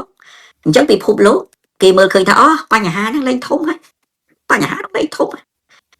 ប៉ុន្តែជាក់ស្ដែងមិនបញ្ហាហ្នឹងមិនធំទេជាក់ស្ដែងអាដីដែលថៃកំពុងតែគ្រប់គ្រងហ្នឹងថៃជីកលេនឋានកងទ័ពផងកន្លែងណាដែលគេត្រៀមไว้តំបន់ខ្លះគេធ្វើផ្លូវផងតំបន់ខ្លះគេដាក់ទូកុងតេន័រចាស់ចាស់ពាត់យកតំបន់ខ្លះគេដាក់បលាលួសពាត់យកជាក់ស្ដែងគឺអញ្ចឹងប៉ុន្តែពេលស្ដាប់លោកហ៊ុនម៉ាណែតដូចជាស្ថានភាពហ្នឹងស្រះថៃអត់បានធ្វើអីធំដុំមកលើយើងទេឃើញទេដូចស្រាលប៉ុន្តែប្រជាពលរដ្ឋវេទនាជិត1លានអ្នកវេទនាមិនដឹងផ្ទះសំបែងនៅណាទេឥឡូវហ្នឹងហើយលោកហ៊ុនម៉ាណែតថាម៉េចនៅសល់ប្រមាណ100000តាមពិតណាប្រជាពលរដ្ឋមួយចំនួនទៀតដែលប្រមាណថា30-40ម៉ឺនហ្នឹងគាត់មិនមែនទៅនៅវិញទេអ្នកខ្លះគាត់អាចទៅរត់ម៉ូតូដុកអ្នកខ្លះទៅរកមុខរបរអីផ្សេងពីព្រោះលំបាកពេកនៅក្នុងជំរំជនភៀសខ្លួនលំបាកណាស់មិនមែនជំរំជនភៀសខ្លួននៅហ្វានឡង់ទេណាមានវិឡាស្នាក់នៅទេណាជំរំជនភៀសខ្លួននៅស្រុកខ្មែរណាដេកក្រោមភ្លៀងថ្ងៃក្តៅវិញគឺក្តៅចង់ឆេះណាអត់មានអីហូបមិនមែនជំរំជនភៀសខ្លួននៅហ្វានឡង់ដែលមានគ្រប់ប្រដាប់ទាំងអស់ទេមានផាសុកភាពទេអត់ទេហើយដូច្នេះពេលដែលហ៊ុនម៉ាណែតនិយាយអំពីស្ថានភាពហាក់ដូចជាធូរស្រាលមែនទេវាមិនខុសអីពីធ្វើបាបប្រជាពលរដ្ឋខ្មែរទេហើយជួយដល់ថៃហើយចំណុចដែលសំខាន់ណាលោកហ៊ុនម៉ាណែតអត់បាននិយាយថាដោះស្រាយប្រជាពលរដ្ឋរងគ្រោះដោយវិធីណារឿងធំពីរដែលលោកយ៉ងច័ន្ទរាលើកអំបញ្ញមិញណាហើយរឿងហ្នឹងវាស្ថិតនៅក្នុងដំណោះស្រាយជាក់ស្ដែងរឿងទី1គឺថាសំណងហ្នឹងរដ្ឋាភិបាលកម្ពុជានឹងទទួលខុសត្រូវយ៉ាងម៉េចនិយាយឲ្យច្បាស់ប្រសិនបើថៃមិនសងទេខ្លួនទទួលខុសត្រូវយ៉ាងម៉េចជួយប្រជាពលរដ្ឋយ៉ាងម៉េចឲ្យអាចទៅយកដីនឹងវិញបានឲ្យអាចទៅសង់ផ្ទះនឹងវិញបានឬត្រូវប្តឹងភាគីថៃឲ្យទទួលខុសត្រូវរដ្ឋាភិបាលលោកហ៊ុនម៉ាណែតត្រូវបង្ហាញចំហឲ្យច្បាស់ណាអាហ្នឹងមិនត្រូវលាក់ទេត្រូវបង្ហាញប្រជាពលរដ្ឋបើថាលាក់គឺអត់ដោះស្រាយហើយមួយវិញទៀតប្រជាពលរដ្ឋឥឡូវវេទនាមែនតើណាវេទនាដល់កម្រិតថាមិនដឹងដោះស្រាយបែបណាដូច្នេះរឿងបំណុលប្រជាពលរដ្ឋត្រូវតែបញ្ជាក់ឲ្យច្បាស់មកថារដ្ឋាភិបាលជួយធានាយ៉ាងដូចម្ដេចកាត់បន្ថយបំណុលនឹងយ៉ាងណារួចហើយប្រជាពលរដ្ឋគេត្រូវធ្វើថា rehabilitation គឺថាភាគខ្មែរយើងគេថាមិនលោកយកចន្ទរាស្ដារឡើងវិញស្ដារឡើងវិញហ្នឹងត្រូវមានកញ្ចប់ថវិកាសម្រាប់ស្ដារឡើងវិញណាកាលណាបន្ទាប់ពីសង្គ្រាមត្រូវមានកញ្ចប់ថវិកាសម្រាប់ស្ដារឡើងវិញហើយអាកញ្ចប់ថវិកាសម្រាប់ស្ដារឡើងវិញហ្នឹងរដ្ឋាភិបាលមានប្រមាណនិយាយឲ្យច្បាស់មកបើថាក្រក៏ដោយបង្ហាញមកមានប្រមាណមាន200លានឬមាន500លានដុល្លារហើយត្រូវការប្រមាណធ្វើគម្រោងមកត្រូវបង្ហាញការខូចខាតដែលប្រជាពលរដ្ឋកំពុងតែប្រឈមផ្ទះសម្បែងដីធ្លីបង្ហាញការខូចខាតប្រជាពលរដ្ឋអស់មកស្រង់ទៅនៅអស់មកអញ្ចឹងដើម្បីស្ដារឡើងវិញធ្វើនីតិសម្បទាស្ដារឡើងវិញ rehabilitation ហ្នឹងដើម្បីស្ដារឡើងវិញត្រូវការលុយប្រមាណធ្វើគម្រោងមក$1000លានឬក៏$2000លានហើយរដ្ឋាភិបាលហ្នឹង bằng hai ngọn thạch luôn miên sầm mặt tập hiệp bàn na mà nói liết đô laหรือ200 លានដុល្លារឬ500 លានដុល្លារអុកញ៉ាជួយបានប្រមាណប្រមូលមូលនិធិក្នុងស្រុកហ្នឹងអបប្រមាណថាប្រមូលមូលនិធិក្នុងស្រុកបាន500 លានដុល្លារអូខេខ្វះ1500 លានដុល្លារត្រូវទៅរកម្ចាស់ជំនួយរងការសហជីវជាតិ UNHCR ទៅរកម្ចាស់ជំនួយធំៗផ្សេងទៀតគេជួយបានប្រមាណអញ្ចឹងយើងសម្រួលស្ថានភាពហ្នឹងជួយប្រជាពលរដ្ឋនេះអត់មានផងហ្នឹងអត់មានrehabilitation project ហ្នឹងសម្រាប់ជួយប្រជាពលរដ្ឋផងអត់មានគម្រោងជួយប្រជាពលរដ្ឋឡើងវិញផងនិយាយចេញមកស្ថានភាពធ្វើទៅកាន់ភាពប្រក្រតីប្រជាពលរដ្ឋចង់ស្លាប់គ្រប់គ្នាបានហើយ បាទ ថាប្រជាពលរដ្ឋធ្វើទៅកាន់ភាពប្រក្រតីអានោះគាត់ថាធ្វើបាបប្រជាពលរដ្ឋធ្វើបាបទាំងស្រុងមកឃើញគេសម្លាប់ប្រជាពលរដ្ឋហ្នឹងណាអាកំពុងតែឃើញប្រជាពលរដ្ឋដកខ្យល់គេសម្លាប់គេធ្វើបាបថាធ្វើទៅកាន់ភាពប្រក្រតីឥឡូវហើយប្រជាពលរដ្ឋស្ដាប់មើលស្ដាប់លោកហ៊ុនម៉ាណែតនិយាយមើលសំជាមេដឹកនាំហ៎តែពិតលោកហ៊ុនម៉ាណែតត្រូវនិយាយបើមេដឹកនាំពិតប្រកបណាលោកយ៉ងច័ន្ទរាបើមេដឹកនាំពិតប្រកបណាឧបមាថាគេបំផ្លាញយើង20ចំណុចធំគេមិននិយាយតែ20ចំណុចទេគេប្រមូលអាចំណុចតូចៗហ្នឹងឲ្យដល់50ចំណុចទៀតនោះដើម្បីប្រាប់សហគមន៍អន្តរជាតិថាគេធ្វើបាបពលរដ្ឋខ្ញុំណាស់គេធ្វើបាបពលរដ្ឋខ្ញុំណាស់ពីព្រោះយើងកាលណាជាមេដឹកនាំមិនមែននិយាយអំពីអារម្មណ៍ខ្លួនឯងមិនមែននិយាយអំពីផលប្រយោជន៍ខ្លួនឯងមិនមែននិយាយពីអំណាចខ្លួនឯងអំណាចខ្ញុំបានសុខហើយខ្ញុំលែងនិយាយអត់ទេកាលណាជាមេដឹកនាំប្រទេសជាតិត្រូវនិយាយអំពីដំណោះស្រាយជួយប្រជាពលរដ្ឋអញ្ចឹងប្រជាពលរដ្ឋឧបមាថា20ចំណុចធ្ងន់ធ្ងរទៅរក30ចំណុចថែមទៀតទូចៗយកមកគុំជាមួយអា20ចំណុចប្រាប់សហគមន៍អន្តរជាតិមិនមែនប្រជាពលរដ្ឋឡើង100ចំណុច100ជំពូកវេទនាចង់ដាច់ខ្យល់ស្រាប់តែហ៊ុនម៉ាណែតចេញមកធ្វើទៅកាន់ភាពដើមឡើងវិញប្រក្រតីឡើងវិញប្រជាពលរដ្ឋដាច់ខ្យល់បាត់ហើយហ្នឹង បាទលោកកឹមសុខខ្ញុំចង់ជម្រាបលោកកឹមសុខហើយនឹងប្រិយមិត្តអ្នកស្ដាប់ដែរតាមពិតចំណុចនេះយើងបានផ្ទៀងផ្ទាត់ហើយនឹងសាកសួរព័ត៌មានច្រើនដែរជាមួយនឹងខាងអ្នកភិសិកហ្នឹងដោយអ្វីដែលលោកកឹមសុខបានមានប្រសាសន៍ចឹងវាមិនមែនជាទិន្នន័យដែលអាចយកជាការបានទេនៅពេលដែលនិយាយដល់ការវិលចាក់ចេញពីជំរំទៅនៅកន្លែងទីតាំងនានាមនុស្សជាច្រើនដោយសារតែគាត់លំបាកវេទនាគាត់មិនអាចរស់នៅក្នុងតង់បានដោយសារតែគាត់មានសុខភាពគាត់មានជំងឺជាប្រចាំអីចឹងទៅគាត់ត្រូវទៅនៅផ្ទះបងប្អូនយើងឃើញអ្នកនៅប្រទីមានជ័យមែនក៏ប៉ុន្តែគាត់រត់ទៅបាត់ដំបងគាត់រត់ទៅកំពង់ចាមអីចឹងវិញអ្នកនៅព្រះវិហារឬមួយក៏អ្នកនៅឧត្តរមានជ័យគាត់រត់ទៅកំពង់ឆ្នាំងឬមួយក៏អ្នកខ្លះមកភ្នំពេញអីចឹងជាដើមមានន័យថាគាត់អាចរស់នៅក្នុងជំរំនឹងបានអីចឹងទៅស្ថានភាពសុខភាពគាត់អត់អំណោយផលហើយណាមួយគាត់មានសាច់ញាតិបងប្អូនអីចឹងណាក្រុមប្រភេទទី2ជាក្រុមអ្នកដែលអត់ចំណូលហើយគាត់ត្រូវការចំណូលជាចាំបាច់ត្រូវការលុយជាចាំបាច់ដើម្បីគ្រប់គ្រងការសិក្សារបស់កូនដើម្បីគ្រប់គ្រងការរស់នៅប្រចាំថ្ងៃដូច្នេះគាត់ចេញពីជំរំគាត់ទៅធ្វើការទេហើយកន្លែងហ្នឹងគឺមុនតាមពិតថ្ងៃហ្នឹងខ្ញុំបានតាក់ទងទៅប្រជាពលរដ្ឋភាគសិកមួយរូបនៅខាងតំបន់បឹងតគួនដើម្បីគាត់ចូលមកដល់បទសម្ភាសដឹងគាត់ប្រាប់ខ្ញុំវិញមកយកលោកកឹមសុខគាត់សន្យាថាគាត់ចូលមែនប៉ុន្តែព្រលឹមឡើងនៅពេលដែលខ្ញុំមុនរៀបចំshowគាត់ផ្ញើសារមកវិញថាបងខ្ញុំអត់អាចចូលរួមបានទេព្រោះអីឥឡូវនេះពងធ្វើដំណើរទៅប៉ោយប៉ែតខ្ញុំសួរគាត់ថាទៅធ្វើអីបងគាត់ថាគាត់ទៅរកការងារធ្វើអញ្ចឹងទៅនឹងបានការងារធ្វើអីចឹងអត់ទេបងអត់មានការងារធ្វើទេគ្រាន់តែទៅសិនទេហើយចាំទៅរកនៅប៉ោយប៉ែតនឹងទៀតទៅព្រោះអីនៅជំរំនឹងអត់មានចំណូលអីសោះហើយត្រូវមួយថ្ងៃយ៉ាងហោចណាស់ក៏ចំណាយ10000អីចឹង20000អីចឹងទិញមកហូបទិញទឹកផឹកទិញទឹកអីចឹងទៅតម្រូវការមានគ្រប់ចម្ពោះទាំងអស់ដូច្នេះគាត់អាចទ្រាំរស់នៅក្នុងស្ថានភាពនឹងបានទេហើយខ្ញុំចេះគិតថាបើករណីនឹង1 2ជាឧទាហរណ៍វាអាចតំណាងឲ្យឧទាហរណ៍ជាច្រើនទៀតតំណាងឲ្យករណីជាច្រើនទៀតដែលប្រជាពលរដ្ឋនឹងគាត់ចាក់ចេញពីជំរំនឹងទៅតំបន់ផ្សេងមិនមែនទៅទីតាំងភូមិឋានរបស់គាត់ដោយដែលមេដឹកនាំកម្ពុជាឬមួយក៏ក្រសួងនឹងលើកឡើងទេនេះគ្រាន់តែជាការបំភ្លៃឆ្នៃឬមួយក៏ធ្វើយ៉ាងម៉េចឲ្យផុតពីការទទួលខុសត្រូវរបស់ខ្លួនឯងហើយសម្រាប់ប្រជាពលរដ្ឋស្ថានភាពមកដល់ពេលនេះអ្វីមួយដែលយើងកាន់តែដូចថាពិបាកពណ៌នាទៀតលោកកឹមសុខគាត់ប្រាប់ថាពេលខ្លះគាត់ចង់និយាយណារឿងអស់ហ្នឹងប៉ុន្តែបើសិនជាគាត់និយាយទៅគាត់ប្រឈមទៅនឹងអាជ្ញាធរមូលដ្ឋានហ្នឹងមកសួរនាំគាត់មករករឿងគាត់អ្នកខ្លះនៅពេលដែលគាត់ចេញវីដេអូផ្សាយអាជ្ញាធរខេត្តតាក់ទងទៅគាត់ឲ្យលុបវីដេអូហ្នឹងថាវីដេអូហ្នឹងប៉ះពាល់ទៅដល់មុខមាត់រដ្ឋាភិបាលហើយប៉ះពាល់ទៅដល់ការដឹកនាំរបស់រដ្ឋាភិបាលហើយប៉ះពាល់ដល់ដំណោះស្រាយរបស់រដ្ឋាភិបាលហើយដល់ពេលអញ្ចឹងវាទៅជាយើងជាជនរងគ្រោះបាត់បង់ដីធ្លីផ្ទះសម្បែងប្រជាពលរដ្ឋដែលគាត់ជួបស្ថានភាពបែបហ្នឹងលែងអាចនិយាយបានទៅទៀតរងគ្រោះពីថៃមកជ្រុងហើយរងគ្រោះពីការសង្កត់សង្កិនពីអាជ្ញាធរខ្មែរពីភាគីខ្មែរអញ្ចឹងទៅទៀតបាទដោយសារតែខ្ញុំបានជជែកជាមួយនឹងមន្ត្រីអាជ្ញាធរមូលដ្ឋាន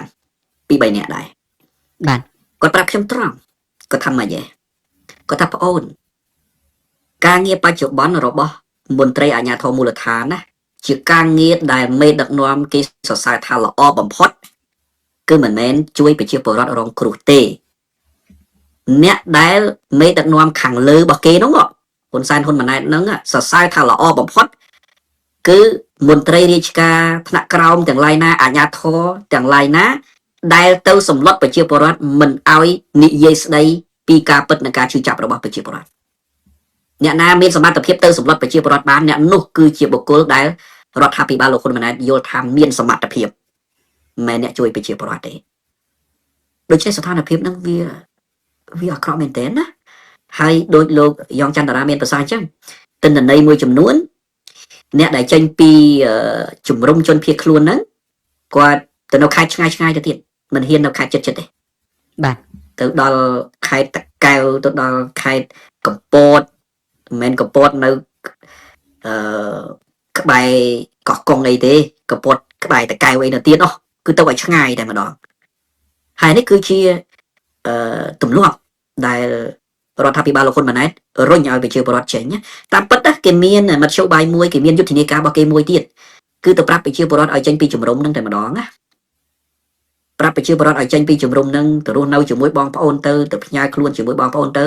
ក្នុងគោលដៅគេយកអពតមានដែលប្រជាពលរដ្ឋចេញពីជំរំហ្នឹងទៅផ្សាយថាវិលទៅកាន់ភាពដើមហើយអ្នកនៅក្នុងជំរំកាន់តែតិចទៅហើយអាហ្នឹងគោលដៅរបស់រដ្ឋាភិបាលហ៊ុនម៉ាណែតណាអញ្ចឹងរដ្ឋាភិបាលនេះនឹងដោះស្រាយអ្វីជូនប្រជាពលរដ្ឋទេបងប្អូនព័ត៌មានដែលយើងទទួលបានចុងក្រោយមួយទៀតអំពីប្រជាពលរដ្ឋនៅតាមជំរំហ្នឹងគឺថាតំបន់ខ្លះគេចាប់ផ្ដើមបំបែកពួកគាត់ចេញឲ្យលោកកឹមសុខមានន័យថាតំបន់ខ្លះដែលធ្លាប់មានប្រជាពលរដ្ឋដូចថា1000គ្រួសារជាងអីនៅចឹងទៅមាន2 3ភូមិអីនៅជុំគ្នាទៅឥឡូវគេចាប់ផ្ដើមបំបែកជាជំរាកជាតូចប្រជាពលរដ្ឋតាមទស្សនៈរបស់គាត់យល់ថាការបំបែកហ្នឹងមិនមែនក្នុងន័យដើម្បីរៀបចំដូចថាគ្រប់គ្រងសម្រួលឲ្យពួកគាត់ទេទំនងជាខ្លាចការប្រមូលផ្ដុំរបស់ពួកគាត់នៅពេលដែលពួកគាត់នៅជួបវាច្រើនទៅហើយអត់មានដំណោះស្រាយសម្រាប់ពួកគាត់ពីព្រោះម្នាក់តឹងចិត្តដូចថាដល់កម្រិតមែនតើសឹងតែថាលែងអាចទ្រាំបានណាដូច្នេះហើយអាជ្ញាធរព្យាយាមធ្វើម៉េចឲ្យប្រជាពលរដ្ឋនៅជាក្រុមតូចវិញជាជាងឲ្យនៅផ្ដុំគ្នារាប់ពាន់គ្រួសារអញ្ចឹងជាដើមហ្នឹងជាអ្វីមួយដែលយើងបានសាកសួរទៅកាន់ប្រជាពលរដ្ឋភាគសឹកហ្នឹងហើយជាថ្មីម្ដងទៀតដូចខ្ញុំព្យាយាមនិយាយជាច្រើនអញ្ចឹងថាព័ត៌មានដែលយើងទទួលបាននេះជាទូទៅគឺយើងបានសាកសួរទៅកាន់អ្នកភាគសឹកគឺសឹងតែគ្រប់ទីកន្លែងមានន័យថាអ្នកនៅខាងឧត្តរមានជ័យអ្នកនៅខាងព្រះវិហារអ្នកនៅខាងប្រទេសមានជ័យអញ្ចឹងជាដើមអ្នកនៅពោធិ៍សាត់នេះគឺយើងបានសាកសួរដែរហើយស្ថានភាពហ្នឹងស្តៀងគ្នាគាត់រៀបរាប់មកលោកកឹមសុខមានន័យថាការគិតគូរការរៀបចំរបស់រដ្ឋាភិបាលហ្នឹងវាអត់បានគ្រប់ជ្រុងជ្រោយទេអត់បានឆ្លើយតបទៅនឹងតម្រូវការជាក់ស្ដែងរបស់ពួកគាត់ទេហើយផ្ទុយទៅវិញវិធីសាស្ត្រដែលអាជ្ញាធរព្យាយាមហើយនឹងចង់តែប្រើហ្នឹងគឺតែរឿងសង្កត់សង្កិនបំបិទសិទ្ធិសេរីភាពរបស់ពួកគាត់នឹងឯងឲ្យតែពីណាគេហ៊ានផុសឲ្យតែពីណាគេហ៊ាននិយាយជាសាធារណៈអីហ្នឹងគឺថារកទំនុកតែចាប់ខ្លួនឬមួយក៏ទៅគម្រាមពួកគាត់ទេដូច្នេះហើយចំណុចហ្នឹងហើយក៏ដែលធ្វើឲ្យអ្នកមួយចំនួនប្រជាពលរដ្ឋមួយចំនួនដែលយើងបានតាក់ទងហើយព្រមព្រៀងថាចូលសម្ភាសជាមួយខាងអសីសេរីយើងហើយក៏ពួកគាត់សុំទោសយើងវិញថាចូលអត់បានទេអញ្ចឹងហើយអានេះជាអ្វីដែលយើងជួបប៉ុន្តែគាត់សហការផ្ដល់ព័ត៌មានឲ្យយើងគាត់ផ្ដល់ព័ត៌មានឲ្យយើងជាដូចថាអ្វីដែលអស់ពីចិត្តរបស់ពួកគាត់តែម្ដងណាហ្នឹងហើយលោកកឹមសុខយើងជជែកគ្នាក៏បានច្រើនហើយដែរឥឡូវសូមសរុបជាចុងក្រោយមកវិញលោកកឹមសុខតើដំណោះស្រាយអ្វីដែលមានប្រសិទ្ធភាពហើយអាចឆ្លើយតបទៅនឹងសភាពការជាក់ស្ដែងនេះបើទោះបីជាថាវាជាការសន្យាខ្យល់ឬមួយក៏អត់ទាន់ឃើញលេចចេញជារូបរាងអីយ៉ាងណាក៏ដោយចោះប៉ុន្តែចង់ឲ្យលោកសរុបជាចុងក្រោយនៅដំណោះស្រាយដែលលោកគិតថាអាចធ្វើទៅបានណាបាទបើយើងនិយាយអំពីដំណោះស្រាយបច្ចេកទេសខ្ញុំនិយាយឲ្យបាញ់មិញហើយដើម្បីជួយប្រជាពលរដ្ឋដំណោះស្រាយបច្ចេកទេសគឺថាផ្ដល់ជំនួយបឋមដល់ប្រជាពលរដ្ឋហើយជំនួយបឋមហ្នឹងមានទាំងម្ហូបអាហារថ្នាំសង្កូវសពបែបយ៉ាងប្រគុណអនាម័យតង់ហ្នឹងឲ្យរៀបចំឲ្យបានត្រឹមត្រូវហើយទាំងមានមូលនិធិមានលុយដែរណាមិនមែនឲ្យប្រជាពលរដ្ឋអត់លុយទេត្រូវមានមូលនិធិអត់មានជនភៀសខ្លួនណានៅលើពិភពលោកដែលនៅក្នុងជំរំហើយអត់មានលុយទេហើយស្ថានភាពកម្ពុជាគួរតែមានមូលនិធិសម្រាប់ជួយប្រជាពលរដ្ឋអាហ្នឹងនិយាយអំពីបច្ចេកទេសមួយវិញទៀត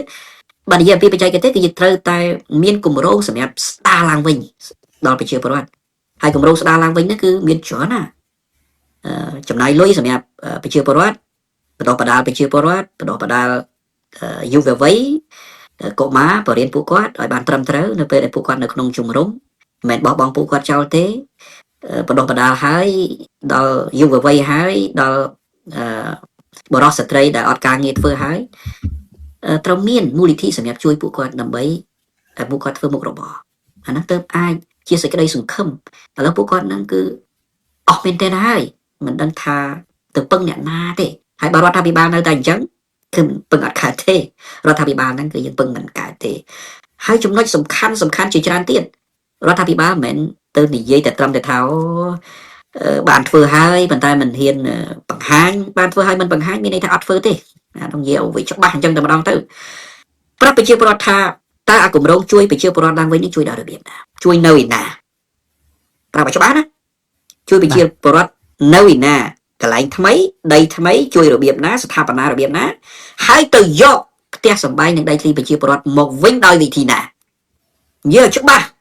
បើអត់និយាយប្រាប់ប្រជាពលរដ្ឋច្បាស់ទេនោះមិនមែនជាអ្នកដឹកនាំទេប៉ុន្តែសម្រាប់ខ្ញុំណាខ្ញុំនិយាយតាំងពីដើមរៀងមក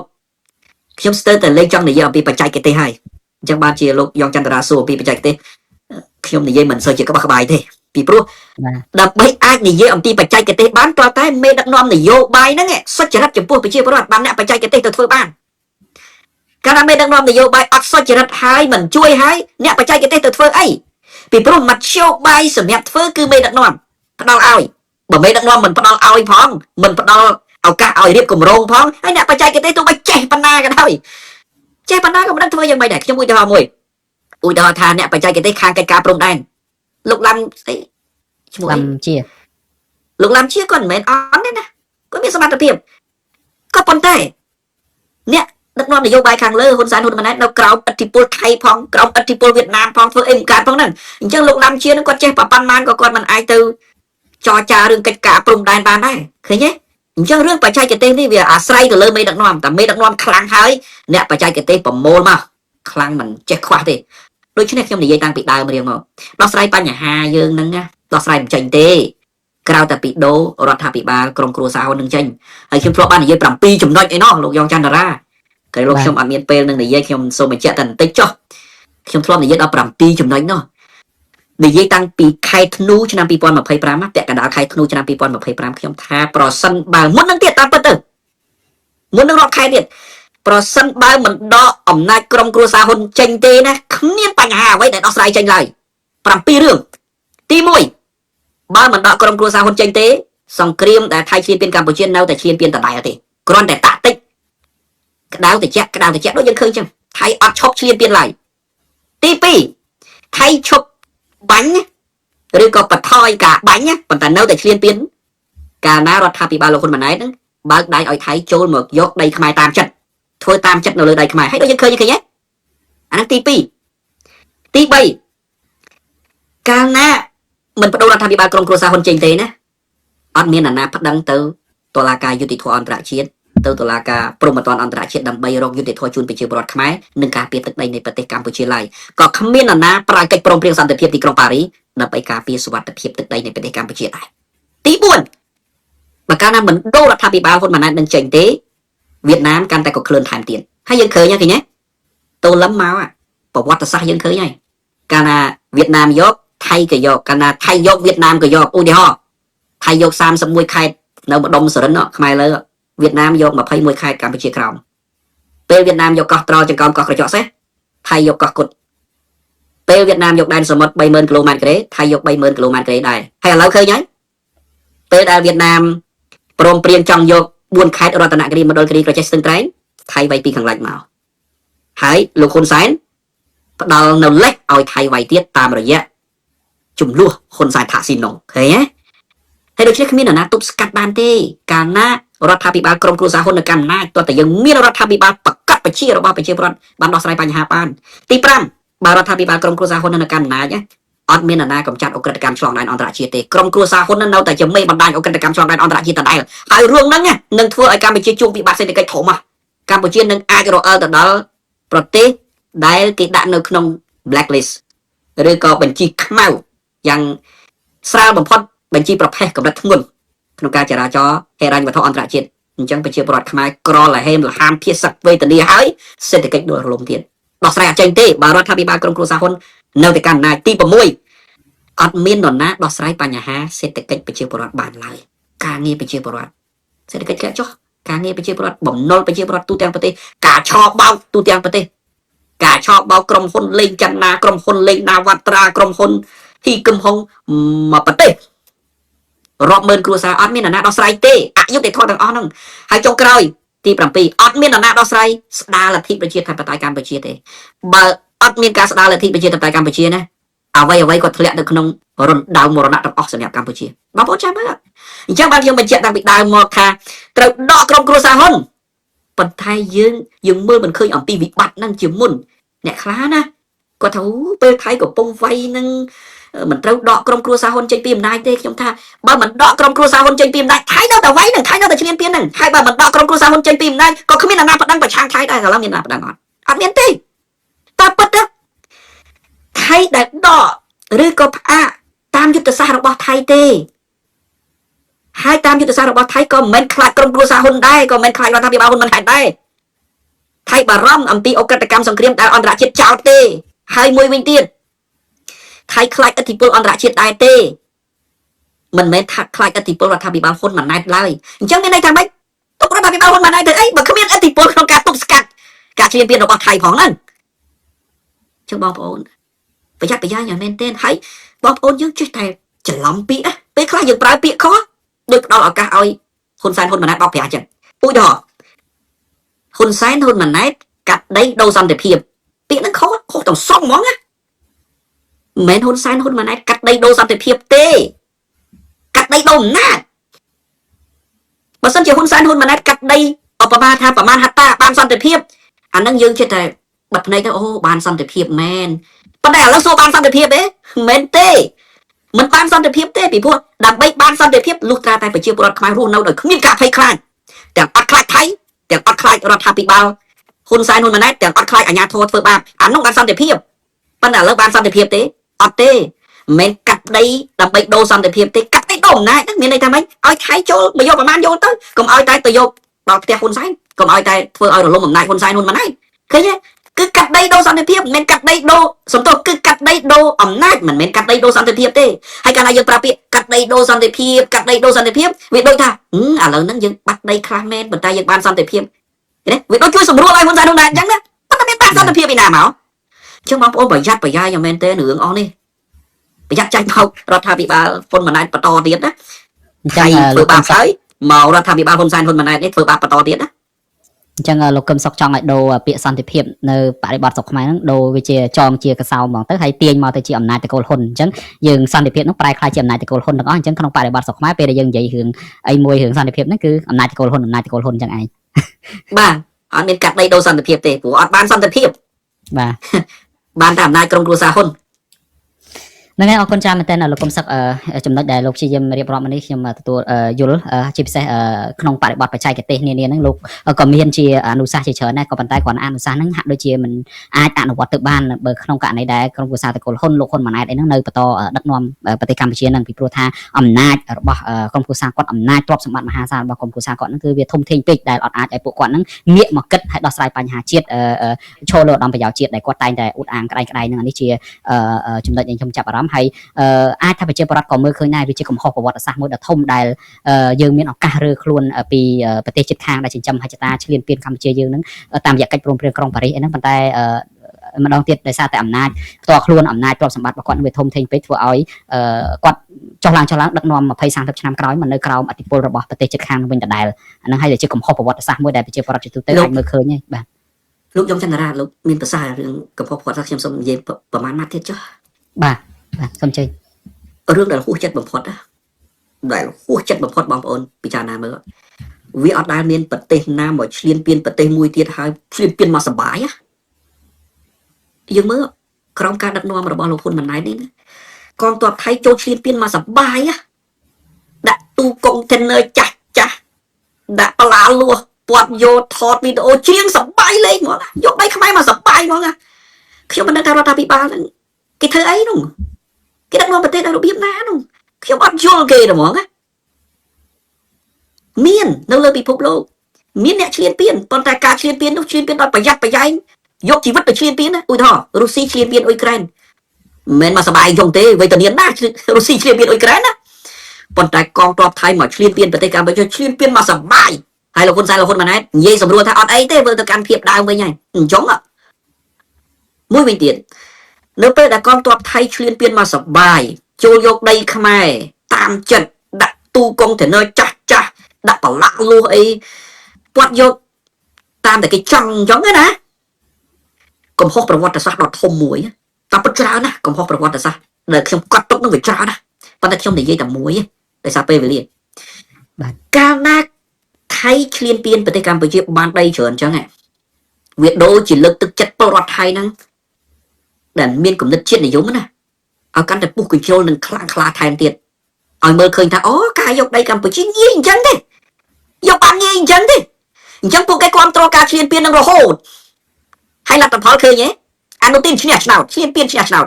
មានន័យថាគេឈ្លានពានហើយគេបង្កើតដល់អាមនសិការឈ្លានពានហ្នឹងគេថាអូស្រួលឈ្លានពានកម្ពុជាក្រោមការដឹកនាំរបស់ហ៊ុនសែនហ៊ុនម៉ាណែតហ្នឹងគឺស្រួលមែនទែនដាក់តាមមកប្រៅទៅបាញ់តាមមកប្រៅទៅក្រោយមកបាញ់ប្រើកងទ័ពអីច្រើនតែយកតែបឡាលលួសយកតែទូកុងតឺន័រពាត់យកតាមចិត្តអានោះបង្កើតនៅកំហុសប្រវត្តិសាស្ត្រមួយសម្រាប់ខ្មែរនៅត្រង់ណាគឺជនជាតិថៃដែលមានគំនិតជាតិនិយមនោះកាន់តែពុះកញ្ជ្រោលនៅក្នុងការចង់បានទឹកដីនៃប្រទេសកម្ពុជាហើយគេមើលឃើញថាយកដីខ្មែរបានងាយយកដីកម្ពុជាបានងាយដល់តែគេពេលគេគិតថាយកងាយអញ្ចឹងគេនៅតែបន្តចង់បានអញ្ចឹងរុញឲ្យរដ្ឋាភិបាលគេនៅតែបន្តចង់បានរុញឲ្យកងទ័ពគេនៅតែបន្តចង់បានអញ្ចឹងសួរថាយើងងាយទប់គេទេយើងអត់ងាយទប់គេទេនៅត្រង់ណាប្រជាជនគេច្រើនជីវភាពគេល្អសេដ្ឋកិច្ចគេធំកងទ័ពគេគាត់យន្តហោះចម្បាំងមិនទៅជាង100គ្រឿងទេយើងអត់មានមួយគ្រឿងឡើយកប៉ាល់ចម្បាំងរបស់គេច្រើនណាស់យើងអត់មានកប៉ាល់ចម្បាំងសូម្បីតែមួយគ្រឿងដូច្នេះយើងទុកគេកើតទេអត់កើតទេនៅពេលដែលមនោគមវិជ្ជាផ្លូវចិត្តរបស់ជនជាតិថៃហ្នឹងមើលឃើញថាការឈ្លានពានទឹកដីកម្ពុជាយកដីខ្មែរងាយហើយប្រវត្តិសាស្ត្រថៃមិនមែនទៅសេថានឹងដីខ្មែរណាមិនមែនទៅសេថានឹងដីនៃប្រទេសកម្ពុជាណាទៅសេថានឹងដីថៃណាអញ្ចឹងពួកនោះយល់ច្រឡំអាកំណត់ជាតិនិយមនៃការយល់ច្រឡំរបស់ពួកគេនោះកាន់តែធំឡើងឃើញទេទី2កំហុសប្រវត្តិសាស្ត្រដ៏ធំបំផុតនៅត្រង់ណានៅត្រង់ថាខ្មែរយើងបាក់ទឹកចិត្តខ្ញុំស្ដាប់ប្រជាពលរដ្ឋណាអត់សង្ឃឹមបានមកវិញទេដីនោះអត់សង្ឃឹមបានមកវិញទេផ្ទះនោះគេយកហើយយូរទៅបាក់ទឹកចិត្តរហូតដល់ថាឲ្យតែគេឈប់បាញ់គេយកទៅសំសុកនេះយើងបាក់ទឹកចិត្តគេកំពុងតែពុះកញ្ជ្រោលឡើងយើងបែរទៅជាបាក់ទឹកចិត្តដោយសារតែរដ្ឋាភិបាលអត់មានសមត្ថភាពឃើញទេនេះអាកំហុសប្រវត្តិសាស្ត្រហ្នឹងអាហ្នឹងធំជាងបាត់ទឹកដីប្រហែលគីឡូហ្នឹងទៀតពីព្រោះអីអត់ប្រហែលថាបាត់ទឹកដីតាមព្រំដែន 4-10 គីឡូអូខេបាត់តែប៉ុណ្្នឹងទេណាបាត់តែប៉ុណ្្នឹងទេបាត់ទឹកដីនៅតាមព្រំដែនវៀតណាម 4-10 គីឡូបាត់តែប៉ុណ្្នឹងទេប៉ុន្តែការបាត់ពីរយ៉ាងគឺធ្វើឲ្យបាត់ប្រទេសទី1គេមានទឹកចិត្តនៅក្នុងការឈ្លានពានយើងបាក់ទឹកចិត្តការពារនេះអាហ្នឹងដោយសាររដ្ឋាភិបាលខ្សោយទី2ជនជាតិគេចូលមកតាមចិត្តក្នុងទឹកដីយើងហើយគេបានសញ្ជាតិគេមកអភិវឌ្ឍគេធ្វើរចនាប័ទ្មរបស់គេអាហ្នឹងបាត់ប្រទេសណាអាហ្នឹងបាត់ប្រទេសអញ្ចឹងហើយអាកំហុសប្រវត្តិសាស្ត្រមួយនេះមិនមែនតូចទេណាធំមែនទេធំរហូតដល់ខ្ញុំមើលឃើញថាឥឡូវនឹងថៃនិងវៀតណាមកំពុងតែនាំគ្នាវាយកម្ពុជាតាថៃវាយពីខាងកើតវាយបែបការទូតវាយបែបពាណិជ្ជកម្មវាយបែបដីសម្បត្តិទៀតថៃវាយពីខាងលិចទៅវាយចុះវាយឡើងតែពិតថៃនិងវៀតណាមវាយដើម្បីចរចាគ្នាទេណាមិនមែនចរចាគ្នាជួយខ្មែរទេចរចាគ្នាចាយទឹកដីខ្មែរបងប្អូនមិនជឿចាំមើលទេត្រង់នឹងហើយដែលខ្ញុំនិយាយថាដកក្រុមគ្រួសារហ៊ុនចេញពីអំណាចឲ្យទាន់ពេលតែបងប្អូននៅតែថាអូពេលនឹងកំទាន់ពេលនឹងកំទាន់តតែបាត់ប្រទេសកម្ពុជាណាខ្ញុំសូមជូនគំនិតមួយចុះជួយកម្ពុជាជួយប្រទេសនៅពេលដែលមានប្រទេសជួយជាតិនៅពេលដែលយើងមានជីវិត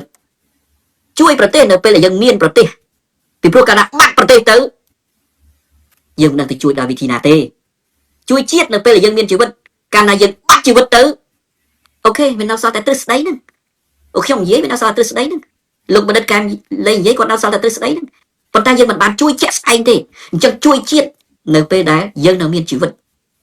លក្ខខណ្ឌពីរហ្នឹងបងប្អូនពង្រឹងស្មារតីឡើងជួយប្រទេសយើងនៅពេលដែលយើងកំពុងតែមានប្រទេសបាត់ប្រទេសមិនដឹងជួយមិនទេជួយជាតិយើងនៅពេលដែលយើងកំពុងតែមានជីវិតដល់ពេលយើងបាត់លោកកឹមសុខបានយើងហាក់ដូចជាដាច់ប្រព័ន្ធពីលោកកឹមសុខហើយតាមពិតខ្ញុំជក់ស្ដាប់លោកកឹមសុខមានប្រសាសន៍បិទបញ្ចប់បំបញ្ញមិញហ្នឹងដែរប៉ុន្តែឥឡូវគាត់ដាច់ទៅហើយនៃរបស់គាត់ខ្ញុំអាចស្ដាប់យល់គាត់ចង់មានន័យថាយើងជាប្រជាពលរដ្ឋយើងត្រូវតែធ្វើម៉េចឲ្យជាតិរបស់យើងបន្តរស់ពីព្រោះអីយើងជាប្រជាពលរដ្ឋនឹងយើងជាមនុស្សនឹងស្លាប់នៅថ្ងៃណាមួយក៏ប៉ុន្តែมันអាចឲ្យជាតិរបស់យើងស្លាប់បានទេនេះគឺជាអ្វីដែលលោកកឹមសុខមើលទៅគាត់ចង់បញ្ចប់ជាចុងក្រោយហ្នឹងហើយនៅកម្មវិធីរបស់យើងហ្នឹងក៏វារៀងវែងណាស់ទៅហើយខ្ញុំសូមអរគុណលោកអ្នកនាងដែល